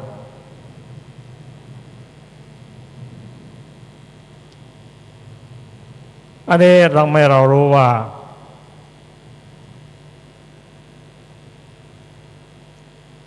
เป็นสมถะหรือเป็นวิปัสสนาครับเราจะกลับมาถึงเรื่องของวิปัสสนาในวิปัสสนาบัพพะซึ่งท่านได้ฟังไปเมื่อสักครู่นี้ขึ้นต้นได้ว่าเมื่อเสวยสุขเราก็รู้ว่าเรากำลังเสวยความสุขนี่เรามาเกี่ยวข้องกันนะนี่เป็นสมถะนะเราเสวยทุกขเวทนาก็รู้ว่าเราเสวยทุกขเวทนายังมีเราอยู่ก็ท่านโยคีที่ท่านกำลังเดินจงกรมอยู่นั้นนะตอนแรกก็ว่าเราเดินซ้าย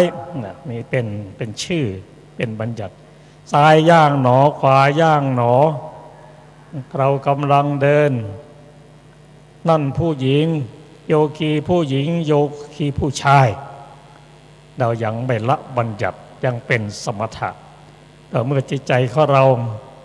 เริ่มเข้าสู่ความสงบแล้วก็สามารถที่จะเปลี่ยนจากสมถะเข้าสู่วิปัสสนาไม่มีใครเดินไม่ใช่สัตว์ไม่ตัวบุคคลตัวตนไม่มีผู้หญิงไม่มีผู้ชายมีเพียงแต่ขันธ์ห้ามีเพียงกับรูปกับนามเท่านั้นอันนี้เป็นด้านวิปัสสนาแล้ว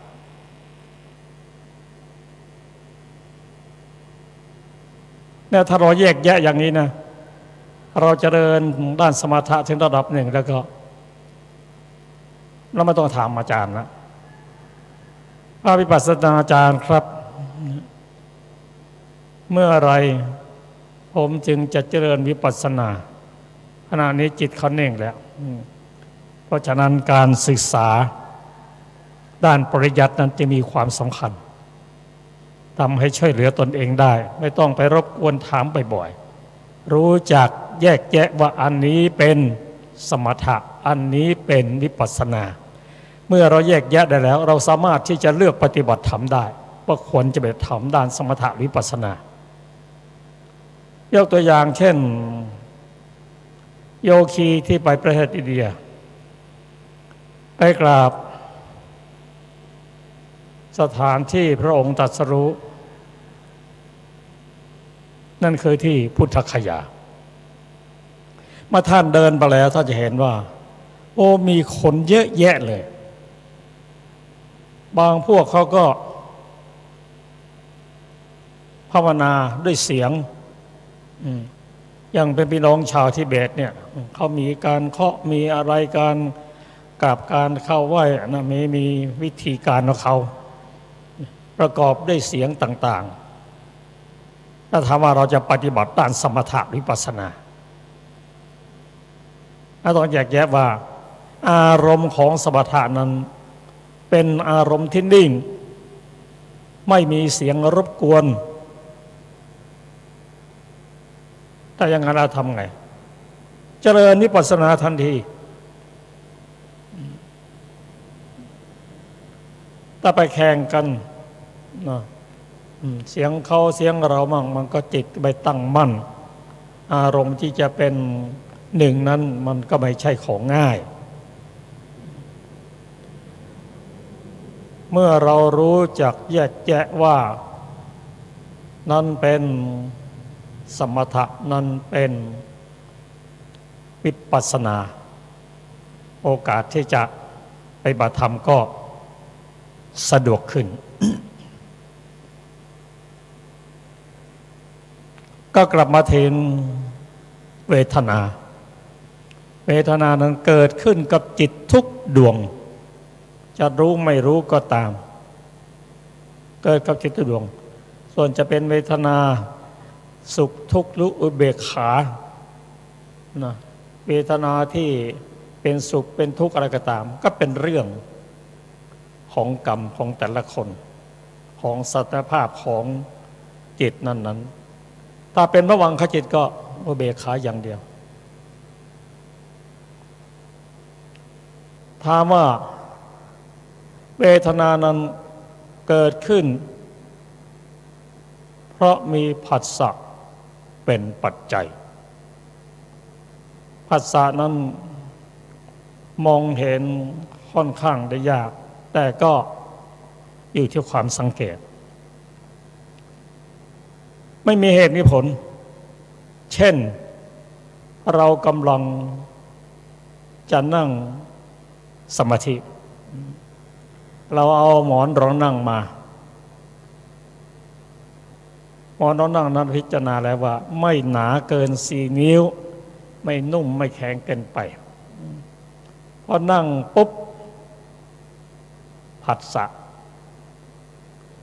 นุ่มนวลสุขเวทนาเกิดขึ้นละเนี่ยที่เราผัสสะนะรู้สึกนุ่มรู้สึกแข็งถ้ารู้สึกแข็งแล้วก็นั่งปุ๊บก็ทุกขเวทนาเกิดขึ้นละก็ผัสสะอยู่ตรงนั้นเองแต่ผัสสะจะเกิดขึ้นได้อย่างนี้ก็ต้องอาศัยทำ3 อย่างรวมกันนั่นคือวัตถุอารมณ์และวิญญาณรวม3 อย่างนั้นเป็นผัสสะเพราะผัสสะเป็นปัจจัยถึงเวทนาที่โนตัวเวทนานั้นเกิดขึ้นจากอะไรเกิดขึ้นจากวัตถุและอารมณ์มาพิจารณาอารมณ์ก่อนอารมณ์ได้แก่อะไรอารมณ์6ได้แก่รูปเสียงกลิ่นรสโผฏฐัพพะและธรรมอารมณ์อารมณ์ดีหรือไม่ดีนั้น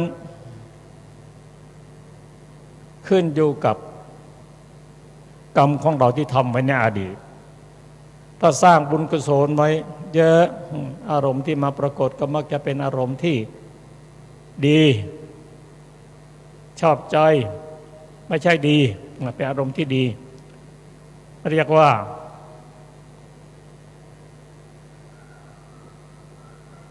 าอารมณ์ที่สร้างมาได้ดีเป็นอิทธารมณ์แต่สร้างบาปกรรมที่ทำให้ละเอียดเยอะอานิทธารมณ์ให้ผลในประวัติการตามมาแล้วสำหรับคนมีบุญที่เขาสร้างกุศลกรรมมาเยอะพอเกิดมาก็ได้เห็นสิ่งดีทั้งนั้นนะเช่นพระราชาเป็นต้นท่านจะเสด็จไปไหนหนทางราบเรียบหมดละสิ่งไหนไม่ดีเขาเก็บหมดละเพื่อมาให้พระองค์ได้เห็นพระองค์ได้สร้างบุญสร้างกุศลมา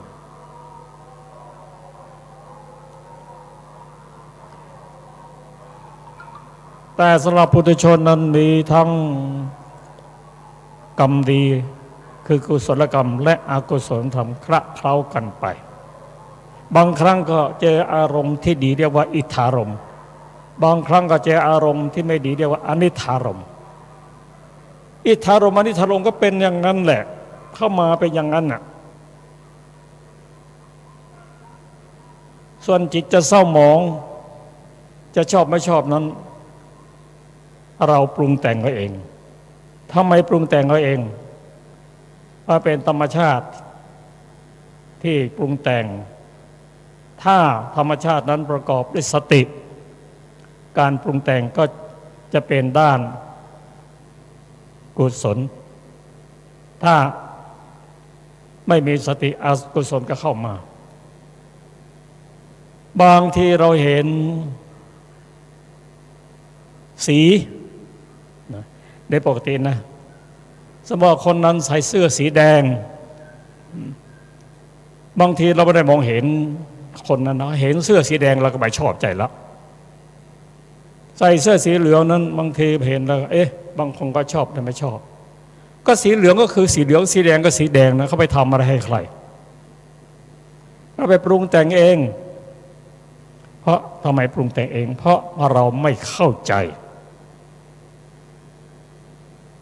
ถ้าเราเข้าใจแล้วเรามีโยนิโสมนสิการะเห็นรูปที่เป็นอิทธารมณ์สวยงามโอ้วันนี้เป็นผลของอกุศลของเราได้เห็นสิ่งที่สวยๆงามๆแต่เห็นก็เพียงแต่เห็นเท่านั้นนะเราไม่ต้องไปติดใจอยากจะได้ลุ่มหลงอยากจะไฟฟ้าเอาไว้ให้อยู่กับเรานานๆอันนี้เราปรุงแต่งเองบางทีเห็นบุคคลที่เห็นปุ๊บก็ไม่ชอบใจนะเขาไปทำอะไรให้เราไปปรุงแต่งเองแต่เราคิดว่าอันนี้เป็นผลของอกุศลกรรมที่เราได้ทำไว้แต่เราไม่ได้สร้างกรรมใหม่นะเรามองเห็นเพียงสีเห็นเป็นบุคคลเท่านั้นเขาไม่ได้ทำให้เราหรอกบางท่านบางคนได้ยินเสียงที่เราได้ทำไว้ในอดีตนั้นโดยเฉพาะอกุศลนั้นเป็นเสียงไม่ดี ได้ยินเสียงด่าเสียงว่าอะไรมั่ง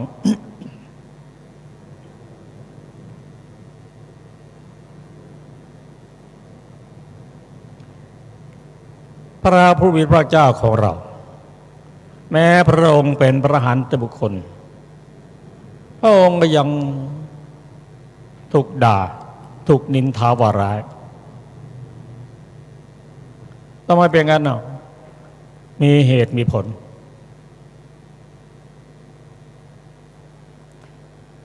นางมาคันธยา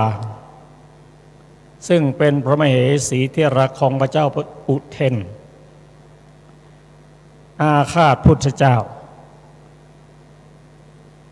ว่าเมื่อไรเราเป็นใหญ่เราจะต้องรุกรานพระพุทธเจ้า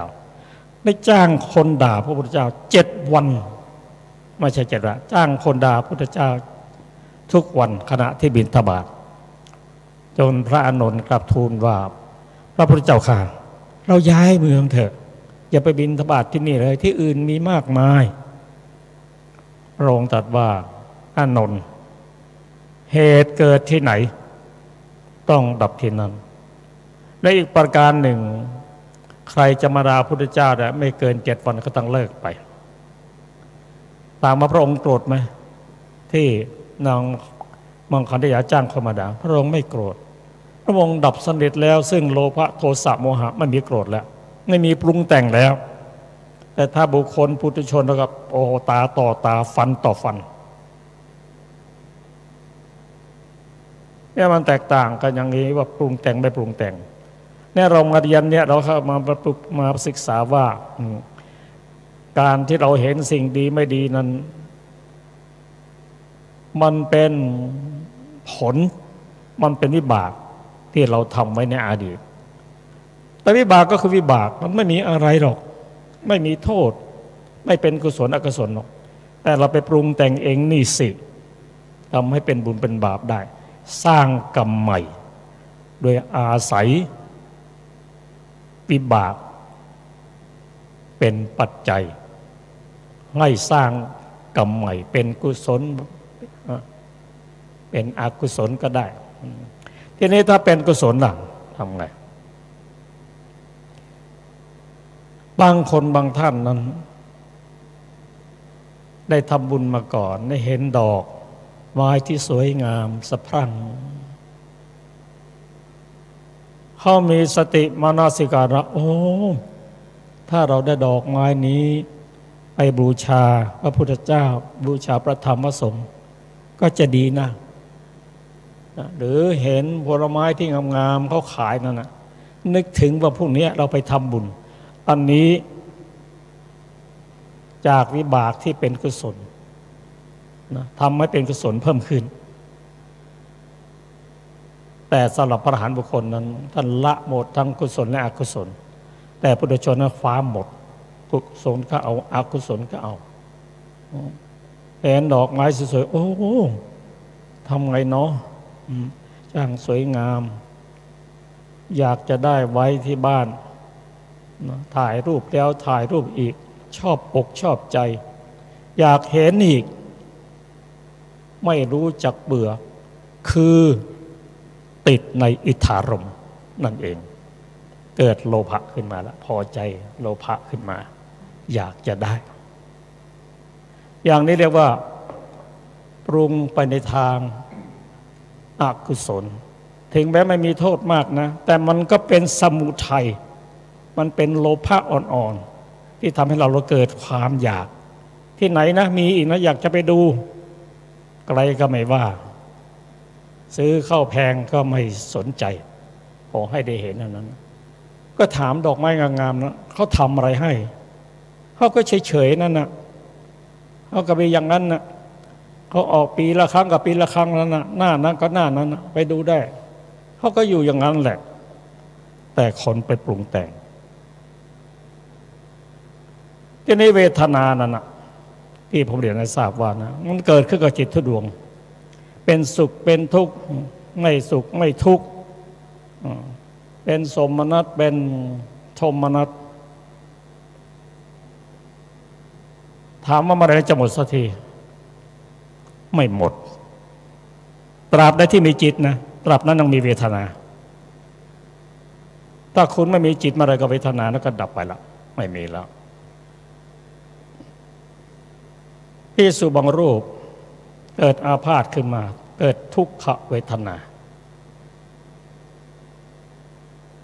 บางรูปพระองค์ตรัสว่าเวทนานั้น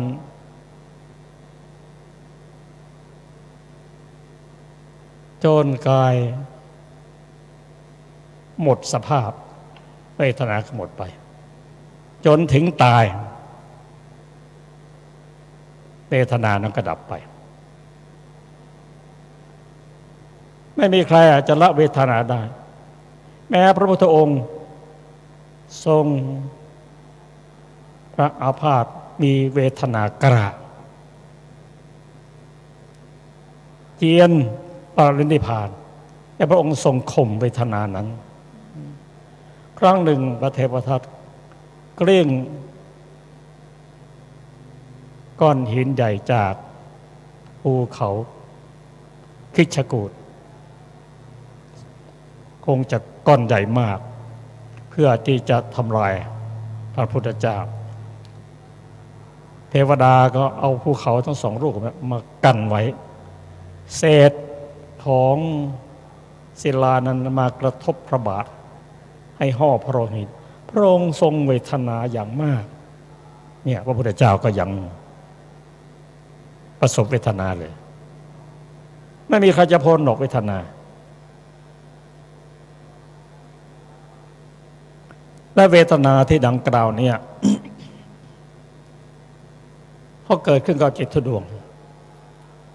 เราเปลี่ยนวิกฤตให้เป็นโอกาสได้ไหมได้ครั้งหนึ่งภิกษุรูปหนึ่งท่านทุกครั้งเมื่ออาพาธท่านเจริญฌานหายเจ็บหายปวดทำไมเจริญฌานแล้วหายเจ็บหายปวดทำไมก่อนที่จะได้ฌานยังมีเจ็บมีปวดอยู่อย่างนี้อาจารย์ประเสริฐกล่าวแล้วว่าองค์ธรรมของฌานนั้นประกอบด้วยวิตกวิจารปิติและก็สุขเมื่อไรถึงระดับที่เข้าถึงสุขแล้วก็ทุกข์ก็ไม่หมดไปทุกข์ก็ไม่มีแน่ในที่เราอ่านไปนั้นนะเมื่อไรก็ตามเมื่อเสวยสุขก็รู้ว่าเราไม่ได้เสวยทุกขเวทนาเราไม่ได้เสวยอทุกขมสุขนะแต่เรากำลังเสวยสุขเวทนาให้รู้อย่างนี้เพราะเขาเป็นเวทนาจริงแต่เขาไม่ได้เกิดพร้อมกันสุขทุกข์ไม่ได้เกิดพร้อมกันหรอกแยกกันเกิดเพราะฉะนั้นผู้ได้ฌานแล้วก็หายปวดแต่ แต่เมื่อไรก็ตามถ้าเกิดการปวดเจ็บขึ้นแล้วก็เข้าฌานไม่ได้ภิกษุรูปนั้นแหละเกิดอาพาธเกิดเวทนากล้าพยายามที่จะเข้าสมาธิไม่ถึงระดับฌานเข้าไม่ได้เข้ายากถ้ามันเกิดแล้วเข้ายากได้ประกราบให้พระภิกษุสหธรรมิกได้ประกราบทูลพระพุทธเจ้าว่าภิกษุรูปนั้นเกิดอาพาธอย่างหนักมีเวทนากล้าพระองค์ได้เสด็จมาถามว่าพอจะทนได้ไหมโอ้ข้าพระองค์ทนไม่ไหวไม่มีทุเลาเลยมีแต่จะเพิ่มขึ้นโอ้พระเจ้าค่ะเหมือนบุคคลมีกำลัง2 คนมาบีบรัดกระผมทนไม่ไหวพระองค์ตรัสถามมาเธอพอจะติตัวเองได้ศีลได้ไหมหรือว่าศีลของเธอบริสุทธิ์ไหมบอกบริสุทธิ์พระเจ้าค่ะถ้าอย่างนั้นเธอพิจารณาเลยเอาเวทนานะพิจารณาจากกับผมเจ็บไม่มีละไม่มีผมอะมีแต่รูปแต่นามเท่านั้นเวทนาเกิดขึ้นก็ต้องอาศัยปัจจัยเป็นเหตุมันไม่ใช่ตัวเราเพราะมันมีเหตุปัจจัยอย่างนั้นมันเที่ยงไหมมันไม่เที่ยงตะกี้ก็ยังดีๆตอนนี้ก็เป็นนะพิจารณาอย่างนั้นไม่มนสิการพิจารณาอย่างเดียวเขาก็ทำหน้าที่ของเขาเวทนาก็ทำหน้าที่ของเขาเราก็พิจารณาไปว่าอันนั้นนะตัวเจตสิกนั้นมันเกิดขึ้นตั้งอยู่ระดับไปมันเกิดกับจิตทุกดวงไม่ใช่ตัวเราท่านพิจารณาแยกออกมันไม่ใช่ตัวเราแยกออกจากนั้น เนี่ยพิจารณาอย่างนี้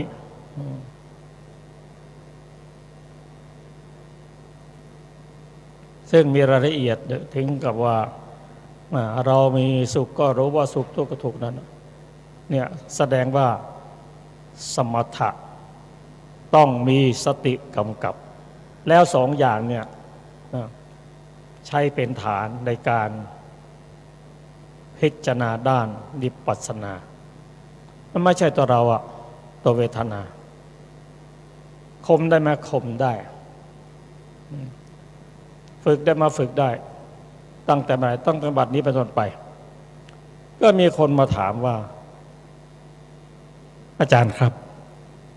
ผมนั่งสมถะนี่นะนั่งจริงกระดูกแทบหักแทบแตกผมยังไม่ได้อะไรเลยแล้วผมจะนั่งไปผมได้อะไรหรือได้เธอได้ผมได้อะไรครับอย่างน้อยที่สุดนะเธอก็ได้ความอดทนเพราะว่าคนเรานั้นแม้ท่านอนาถวินิกาเศรษฐีท่านเป็นพระโสดาบันนะท่านป่วยหนักมีเวทนากล้าอย่างเดียวกันก็ท่านฝึกอย่างนี้แล้วก็เปลี่ยนวิกฤตให้เป็นโอกาสเอาตัวนั้นน่ะเนี่ยความประสงค์ที่เรียนวิปัสสนาสติปัฏฐาน4ด้วยเหตุผลอย่างนี้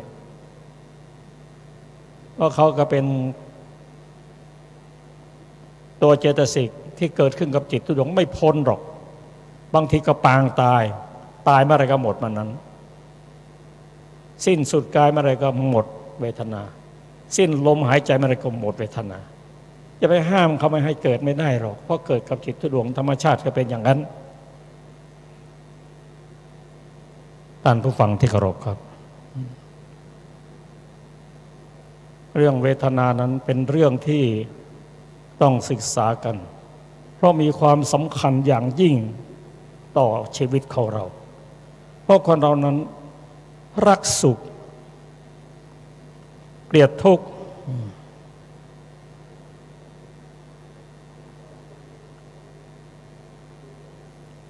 รักสุขเกลียดทุกข์จะเอาแต่สุขเวทนาอย่างเดียวนั้นนะมันเป็นไปไม่ได้หรอกแต่ถ้าเป็นได้ชั่วครั้งชั่วคราวนะยอมเสียเงินนะยอมเสียเงิน เราอยู่ข้างนอกอากาศร้อนจัดเขาบอกว่าติดแอร์สิมีความสุขแล้วก็ซื้อแอร์มาใส่มาติดนั่งอยู่ห้องแอร์ตลอดชีวิตน่ะจนตัวเหลืองอ่ะไม่ออกไปไหนเลยหรือออกพ้นห้องแอร์แล้วโอ้โหทำไมมันร้อนอย่างนี้กลับเข้าไปอีกมันเกิดมันดับมันเกิดมันดับอย่างนั้น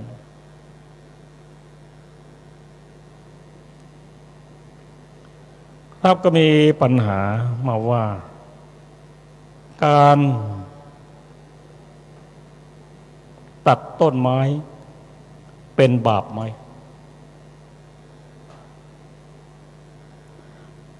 แต่มองดูทั่วๆไปแล้วก็มันก็เป็นบาปในทางอ้อมเพราะต้นไม้นั้นถึงแม้ว่าไม่มีวิญญาณแต่ต้นไม้นั้นก็ให้ร่มเงา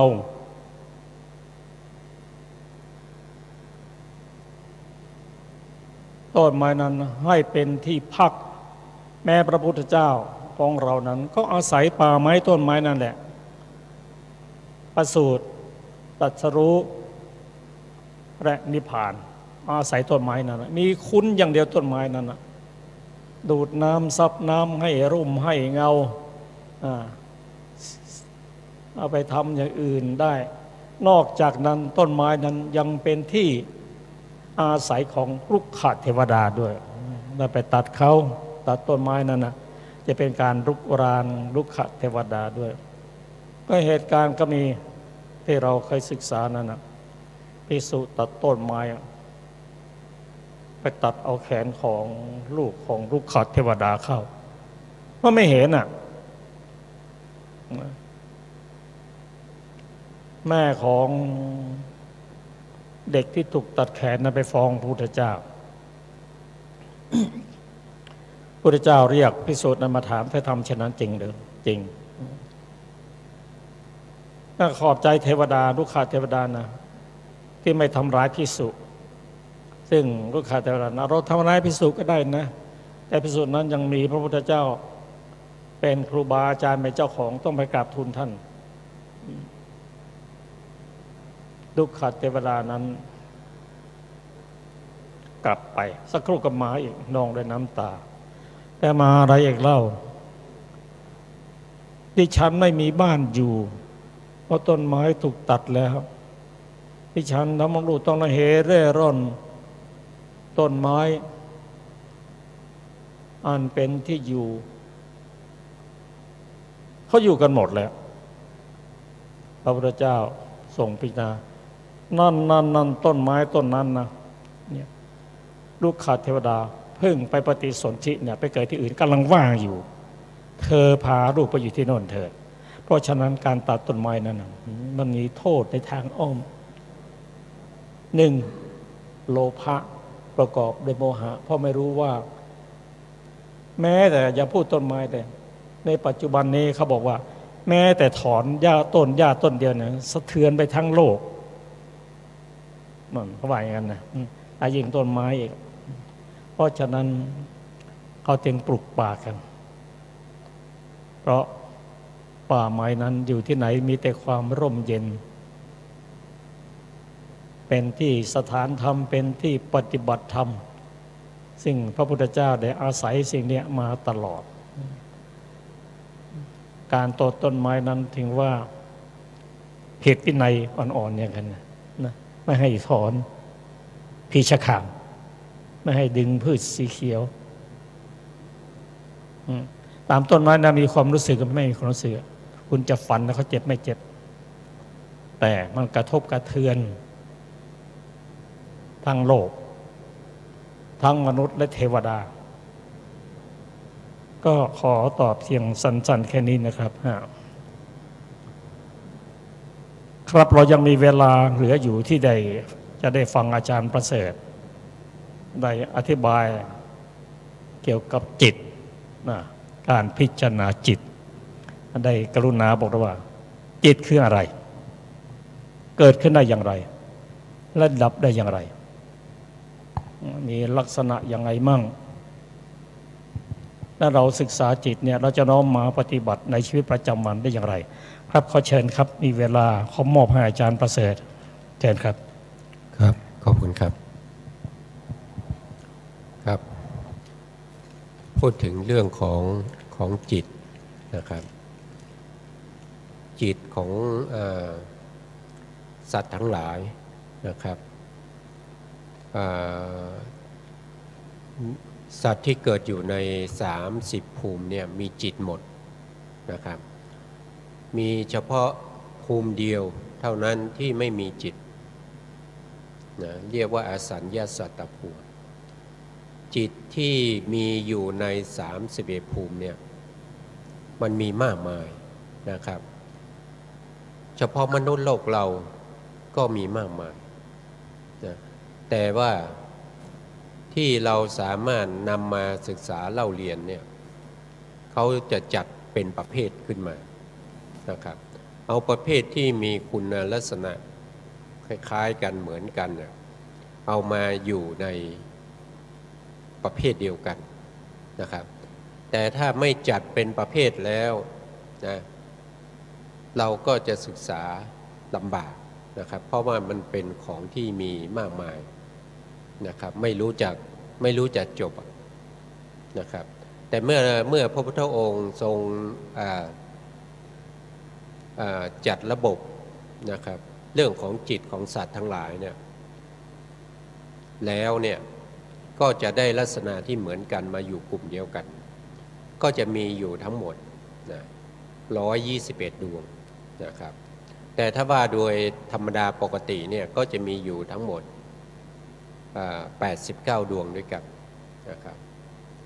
ใน89 ดวงก็แบ่งเป็นประเภทมานะครับก็จะมีหนึ่งก็คือเป็นอกุศลจิตนะครับอกุศลจิตเนี่ยก็จะมีอยู่ด้วยกันทั้งหมด12 ดวงด้วยกันนะแล้วก็ในอกุศลจิตเนี่ยก็จะแบ่งออกเป็นอีกประเภทที่เป็นโมหะมูลจิตอย่างเงี้ยนะครับและประเภทที่เป็นโลภะมูลจิตและประเภทที่เป็นโทสะนะครับนะเขาก็แบ่งออกมาเป็นลักษณะอย่างนั้นแต่จิตทุกดวงไม่ว่าจะเป็นโลภะเป็นโทสะเป็นโมหะเนี่ยมูลจิตเนี่ยนะทั้งหมดนะก็มีลักษณะเหมือนกันก็คือมีการรู้อารมณ์เป็นลักษณะนะครับไม่ว่าจะเป็นกุศลจิตหรืออกุศลจิตนะหรือว่าจะเป็นวิปากจิตนะหรือว่าจะเป็นมหาคตะนะหรือว่าจะเป็นโลกุตละจิตนะครับเขามีลักษณะอย่างนี้นะครับก็คือรู้อารมณ์เขาเกิดขึ้นมาเมื่อไหร่เขาต้องรู้อารมณ์นะถ้าไม่รู้อารมณ์เขาจะไม่มีอารมณ์ให้เขารู้เขาจะไม่เกิดนะทีนี้เวลาที่เขารู้อารมณ์เนี่ยนะเขาจะรู้ได้แค่เป็นขณะเท่านั้นเองเพราะว่าจิตดวงหนึ่งเนี่ยมันมีขณะเขาเรียกว่าอนุขณะเนี่ย3 ขณะก็มีในขณะที่เกิดขึ้นนะและในขณะที่ตั้งอยู่และในขณะที่ดับไปนะครับนิดเดียวเองเพราะว่าเราตามที่อัตถกถาจารย์ท่านได้กล่าวว่านะจิตเนี่ยเกิดดับเนี่ย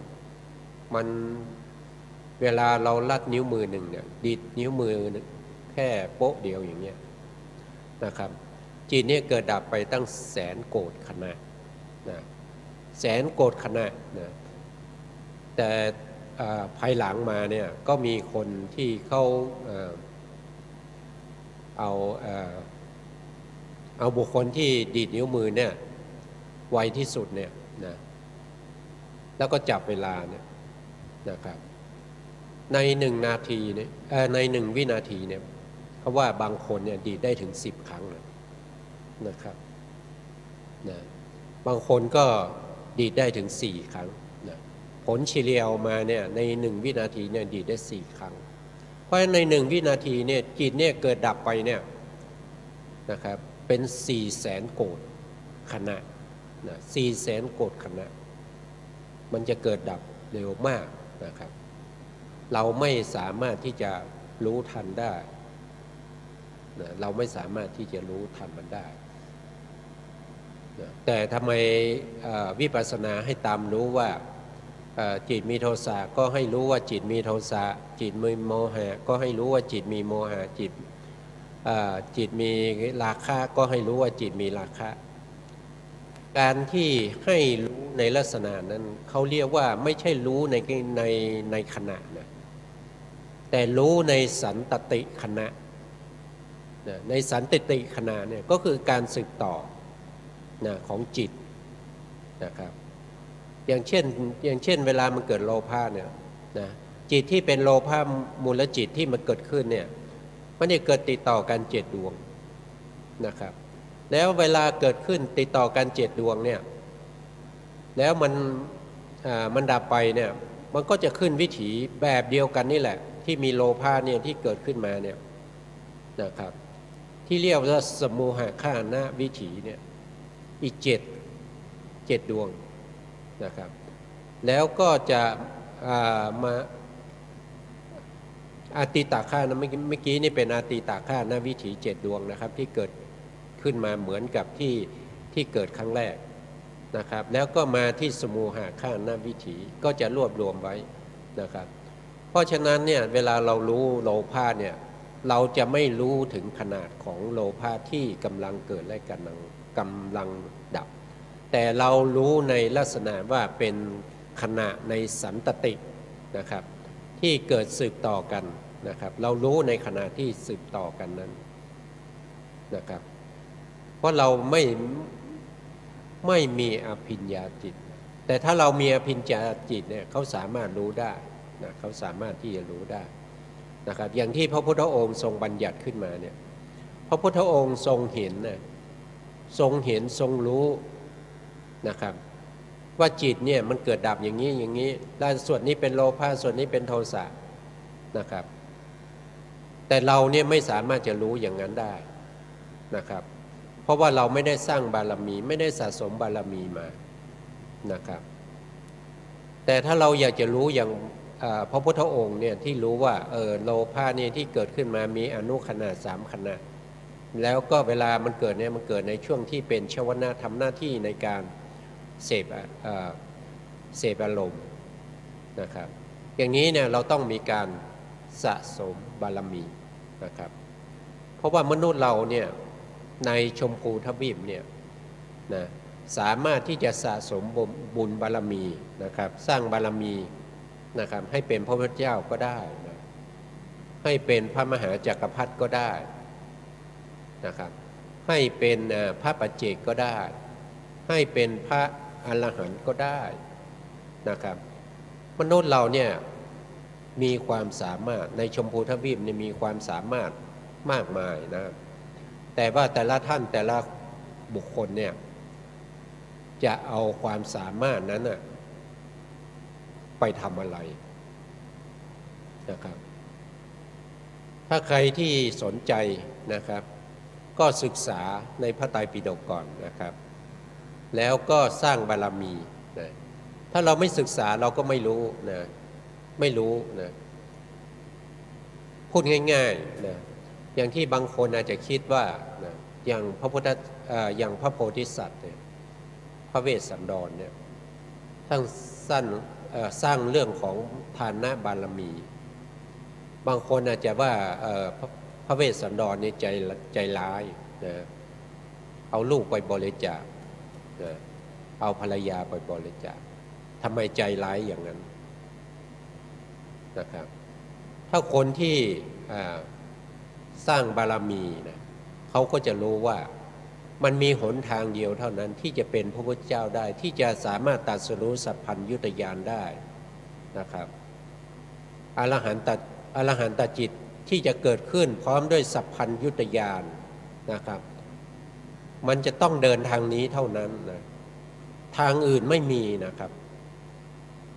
ไม่มีทางเดินทางอื่นมันต้องเดินทางนี้อย่างเดียวและการบริจาคอย่างนี้นะไม่ใช่เพิ่งบริจาคในสมัยที่เป็นพระเวสสันดรนะเคยบริจาคมาแล้วหลายภพหลายชาติ นะครับแล้วก็บุคคลที่ถูกบริจาคไปเช่นข้าทาสบริวารเช่นช้างม้าวัวควายทั้งหลายเนี่ยนะที่พระโพธิสัตว์ไปบริจาคเนี่ยพวกนี้เขาก็มีความยินดีนะครับเขามีความยินดีนะไม่ใช่ว่าเขาจะต่อต้านนะเขามีความยินดีว่าได้ช่วยให้พระโพธิสัตว์เนี่ยสามารถสร้างบารมีเพื่อความเป็นพระพุทธเจ้าเป็นสัมมาสัมพุทธเจ้าได้นะครับพวกนี้ทั้งหมดเนี่ยมันก็เกิดจากอะไรก็เกิดจากจิตนะครับแต่ถ้าอยากจะเป็นพระพุทธเจ้าแล้วไม่มีใครที่จะมาช่วยเหลือนะครับเช่นเราบริจาคไปเขาก็คนที่ถูกบริจาคเขาก็ไม่พอใจหนีไปบ้างต่อต้านอย่างเงี้ยถามว่าพระโพธิสัตว์จะสร้างบารมีสำเร็จไหมนะเพราะฉะนั้นพระโพธิสัตว์เนี่ยท่านต้องมีบริวารในการช่วยในการสร้างบารมีเพื่อความเป็นพระพุทธเจ้านะครับแม้แต่พระนางพิมพานะครับก็ยินดีนะยินดีให้พระเวสสันดรเนี่ยเอาไปบริจาคมีคนมาขอก็บอกก็ให้ไปนะเพราะฉะนั้นถ้าไม่เดินทางนี้ก็ไม่มีโอกาสที่จะได้เป็นพระสัมมาสัมพุทธเจ้านะครับเพราะฉะนั้นเราก็ศึกษาว่าเราจะสร้างบารมีนะครับเพื่อความหลุดพ้นนะเพราะฉะนั้นบารมีของเราเนี่ยจะมีในลักษณะไหนนะครับเราต้องสร้างบารมีอย่างน้อยๆ1,000 กัปถึง10,000 กัปนะครับเพื่อจะได้เป็นพระอรหันต์นะครับที่ไม่ใช่อัครสาวกหรือว่าไม่ใช่อสิติมหาสาวกนะเป็นพระอรหันต์ประเภทที่ธรรมดานะครับต้องใช้เวลานานถึง1,000 กัปหรือ10,000 กัปนะครับอันนี้ก็เป็นอะไรก็เป็นจิตทั้งนั้นนะเพราะจิตมันเดินพาไปนะเพราะเรามีจิตมันต้องคิดก่อนนะจิตเนี่ยคิดก่อนจิตเป็นปัจจัยให้เกิดการกระทำนะครับจิตที่มีความปรารถนาที่มีความมีฉันทะนะในสิ่งทั้งหลายที่เราต้องการนะเราต้องการเป็นอะไรเราต้องการตรัสรู้ธรรมนะครับเราก็มาจากไหนก็มาจากจิตนะเรามีอยากได้เสื้อนะอยากได้เครื่องแต่งตัวนะครับก็มาจากไหนก็มาจากจิตนะก็มาจากจิตนะเพราะฉะนั้นทุกอย่างนะครับที่เราเป็นอยู่ได้ที่เราสามารถที่จะสร้างบ้านสร้างเครื่องบินนะครับเรือดำน้ำนะครับพวกนี้มาจากไหนก็มาจากจิตถ้าไม่มีจิตคิดมันจะสร้างได้ไม่สร้างไม่ได้แต่จิตที่คิดแล้วก็สร้างขึ้นมาอย่างเงี้ยมันเป็นไปกับทางโลกนะครับแต่ทางพระพุทธศาสนาเนี่ยก็ให้ใช้จิตเนี่ยเหมือนกันนะแต่ใช้จิตในการสร้างบารมีใช้จิตในการที่จะตัดในเรื่องของวัฏฏะสงสารนะครับไม่ต้องมาเวียนว่ายตายเกิดนะครับก็คือจิตนั่นเองนะครับเพราะนั้นจิตที่เราพระพุทธองค์ทรงบัญญัติไว้ในพระอภิธรรมเนี่ยที่เราได้ศึกษากันเนี่ยก็มีอยู่121 ดวงโดยพิสดารนะครับแต่จริงๆมีมากกว่านั้นนะแต่พระพุทธองค์ทรงจัดเข้าระบบนะเข้าเป็นประเภทในลักษณะที่เหมือนกันนะครับเอามารวมกันเพื่อสะดวกต่อการศึกษาเล่าเรียนนะครับว่าโดยย่อก็เหลืออยู่89 ดวงนะครับก็จะมีอกุศล12นะครับมีประเภทที่เป็นเขาเรียกว่าเป็นว่าโดยรวมใหญ่ๆเนี่ยว่าเป็นกามาวจรกุศลกามาวจร นะกามาวจรจิตนะครับโทษทีกามาวจรจิตเนี่ยก็จะมีอยู่24นะครับถ้าก็เป็นรูปาวจรจิตก็จะมีอยู่15นะครับอรูปาวจรจิตก็จะมีอยู่12ถ้าเป็นโลกุตระจิตก็จะมี8ว่าโดยย่อว่าโดยพิสดารก็จะมีอยู่40นะครับพวกนี้คือจัดเข้าระบบของการศึกษาเพื่อให้ผู้ฟังเนี่ยเกิดความรู้ความเข้าใจได้ง่ายขึ้นนะถ้าไม่จัดเนี่ยไม่จัดเป็นประเภทนะไม่จัดคุณลักษณะที่เหมือนกันมารวมกันนะมันก็จะมีมากมายก็ศึกษาไม่จบคนฟังก็ไม่รู้เรื่องไม่เข้าใจนะครับก็จะพระพุทธองค์ก็ท่านบอกว่าจะเสียแรงเปล่านะครับในการที่จะขนขวายในเรื่องของการที่จะแสดงธรรมนะเพราะฉะนั้นสัพพัญญุตญาณนะครับอนาวรณญาณนะครับอาสยานุสยญาณพระมหากรุณาสมาบัติญาณนะยมกะปาฏิหาริยญาณพวกนี้เป็นตัวที่ช่วยให้พระพุทธองค์เนี่ย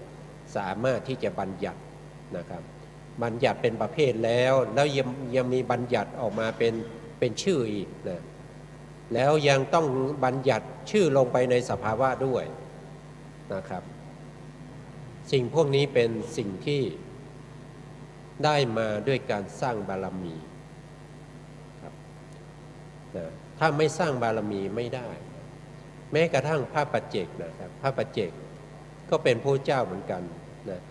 ท่านสามารถที่จะตรัสรู้เองได้แต่ท่านไม่สามารถที่จะบัญญัติชื่อมาให้ได้ว่าจิตประเภทนี้ชื่อว่าโลภะโทสะโมหะมหากุศลมหาวิบากมหากิริยาอย่างเงี้ยพระปัจเจกไม่สามารถที่จะบัญญัติพวกนี้ขึ้นมาได้ไม่สามารถที่จะสอนได้แต่ถามว่าพระปัจเจกเนี่ยตรัสรู้เหมือนพระพุทธเจ้าไหมก็บอกว่าตรัสรู้อย่างเดียวกันก็คือตรัสรู้อริยสัจสี่แต่การตรัสรู้เนี่ยไม่มีลักษณะญาณที่ผมว่าก็คือการบัญญัตินะบัญญัติเพื่อจะสื่อสารให้คนอื่นได้เข้าใจได้ศึกษาได้นะครับอันนี้ก็เป็น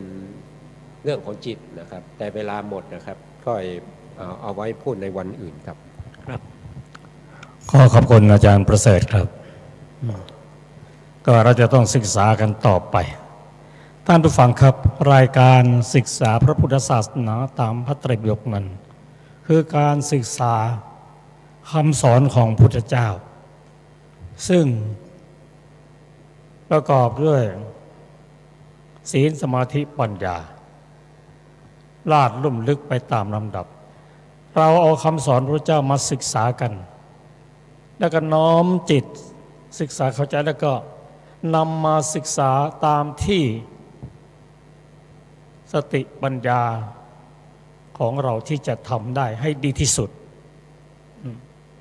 เราศึกษาสิ่งที่สูงที่สุดตั้งเข็มไว้สูงที่สุดแล้วค่อยเดินไปก้าวไปตั้งเข็มที่ได้ถูกทางอย่างนี้วันหนึ่งความสำเร็จก็จะมาสู่ผู้ไม่ละความพยายามครับรายการศึกษาพระพุทธศาสนาตามพระไตรปิฎกเรามาออกอากาศตามโครงการของธรรมสัญจรสู่มวลชนซึ่งสถานีวิทยุเพื่อการศึกษาพุทธศาสนาและวัฒนธรรมเป็นเจ้าของโครงการอยู่ก็ขอขอบคุณท่านผู้ฟังทางบ้านทุกท่านที่ติดตามรายการนี้ขอให้ท่านได้ติดตามต่อไปเราก็จะมอบสิ่งที่ดีคือคำสอนพระเจ้านะมามอบให้แก่ท่านก็จะเกิดความเข้าใจทั้งด้านพระวินัยพระสูตรและอภิธรรมพร้อมๆกันด้วยนะขอขอบคุณผู้ร่วมรายการทุกท่านขอขอบคุณทางสถานีซึ่งมีพระครูวิศวัตวรกิจโจเป็นผู้อำนวยการสถานีและขอขอบคุณพระสงฆ์สามเณรผู้ที่ได้เมตตาได้จัดสถานที่พร้อมด้วยเครื่องมือ เพื่อที่จะให้ท่านผู้ฟังได้รับฟังชัดเจนครับก่อนจบรายการขอเรียนเชิญท่านผู้ฟังทุกท่านได้กราบบูชาอนันตไตรัยพร้อมกันเช่นนะครับ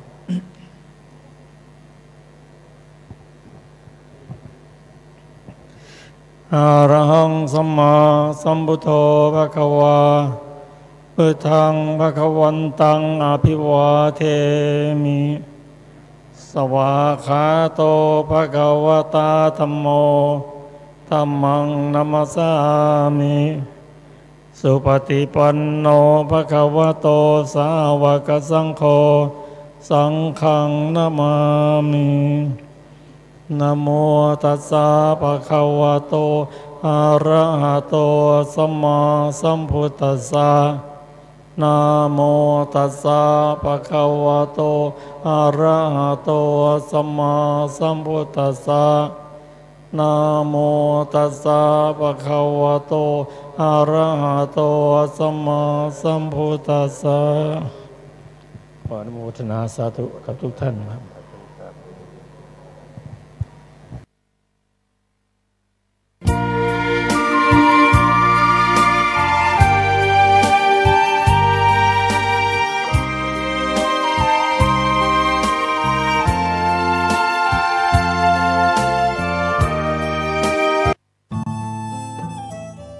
ท่านกำลังติดตามรับฟังสถานีวิทยุกระจายเสียงพระพุทธศาสนาแห่งชาติและสังคม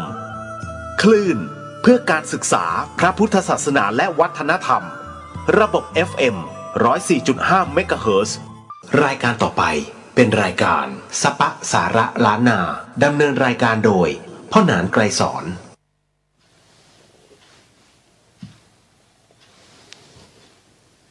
ขอยกมือ10 นิ้วไหว้สาพระติรัตนแก้วเจ้าทั้ง3ประการอันมีพระพุทธเจ้าพระธรรมเจ้าพระสังฆเจ้าน้อมไหว้สาปุญญาบารมีธรรมพระเดชพระคุณพระเถรานุเถระ